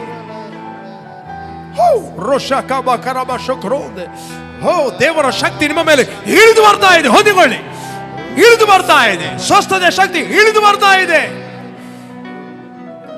ಯಾರು ನೀವು ಆನ್ಲೈನ್ ಅಲ್ಲಿ ವೀಕ್ಷಿಸ್ತಾ ಇದ್ದೀರಿ, ಎಲ್ಲಿ ನಿಮಗೆ ನೋವಿದೆ, ಎಲ್ಲಿ ಪೇನ್ ಇದೆ, ಅಲ್ಲಿ ಕೈ ಹಿಡಿಯಿರಿ. ಜಸ್ಟ್ ರಿಸೀವ್ ಯರ್ ಹೀಲಿಂಗ್.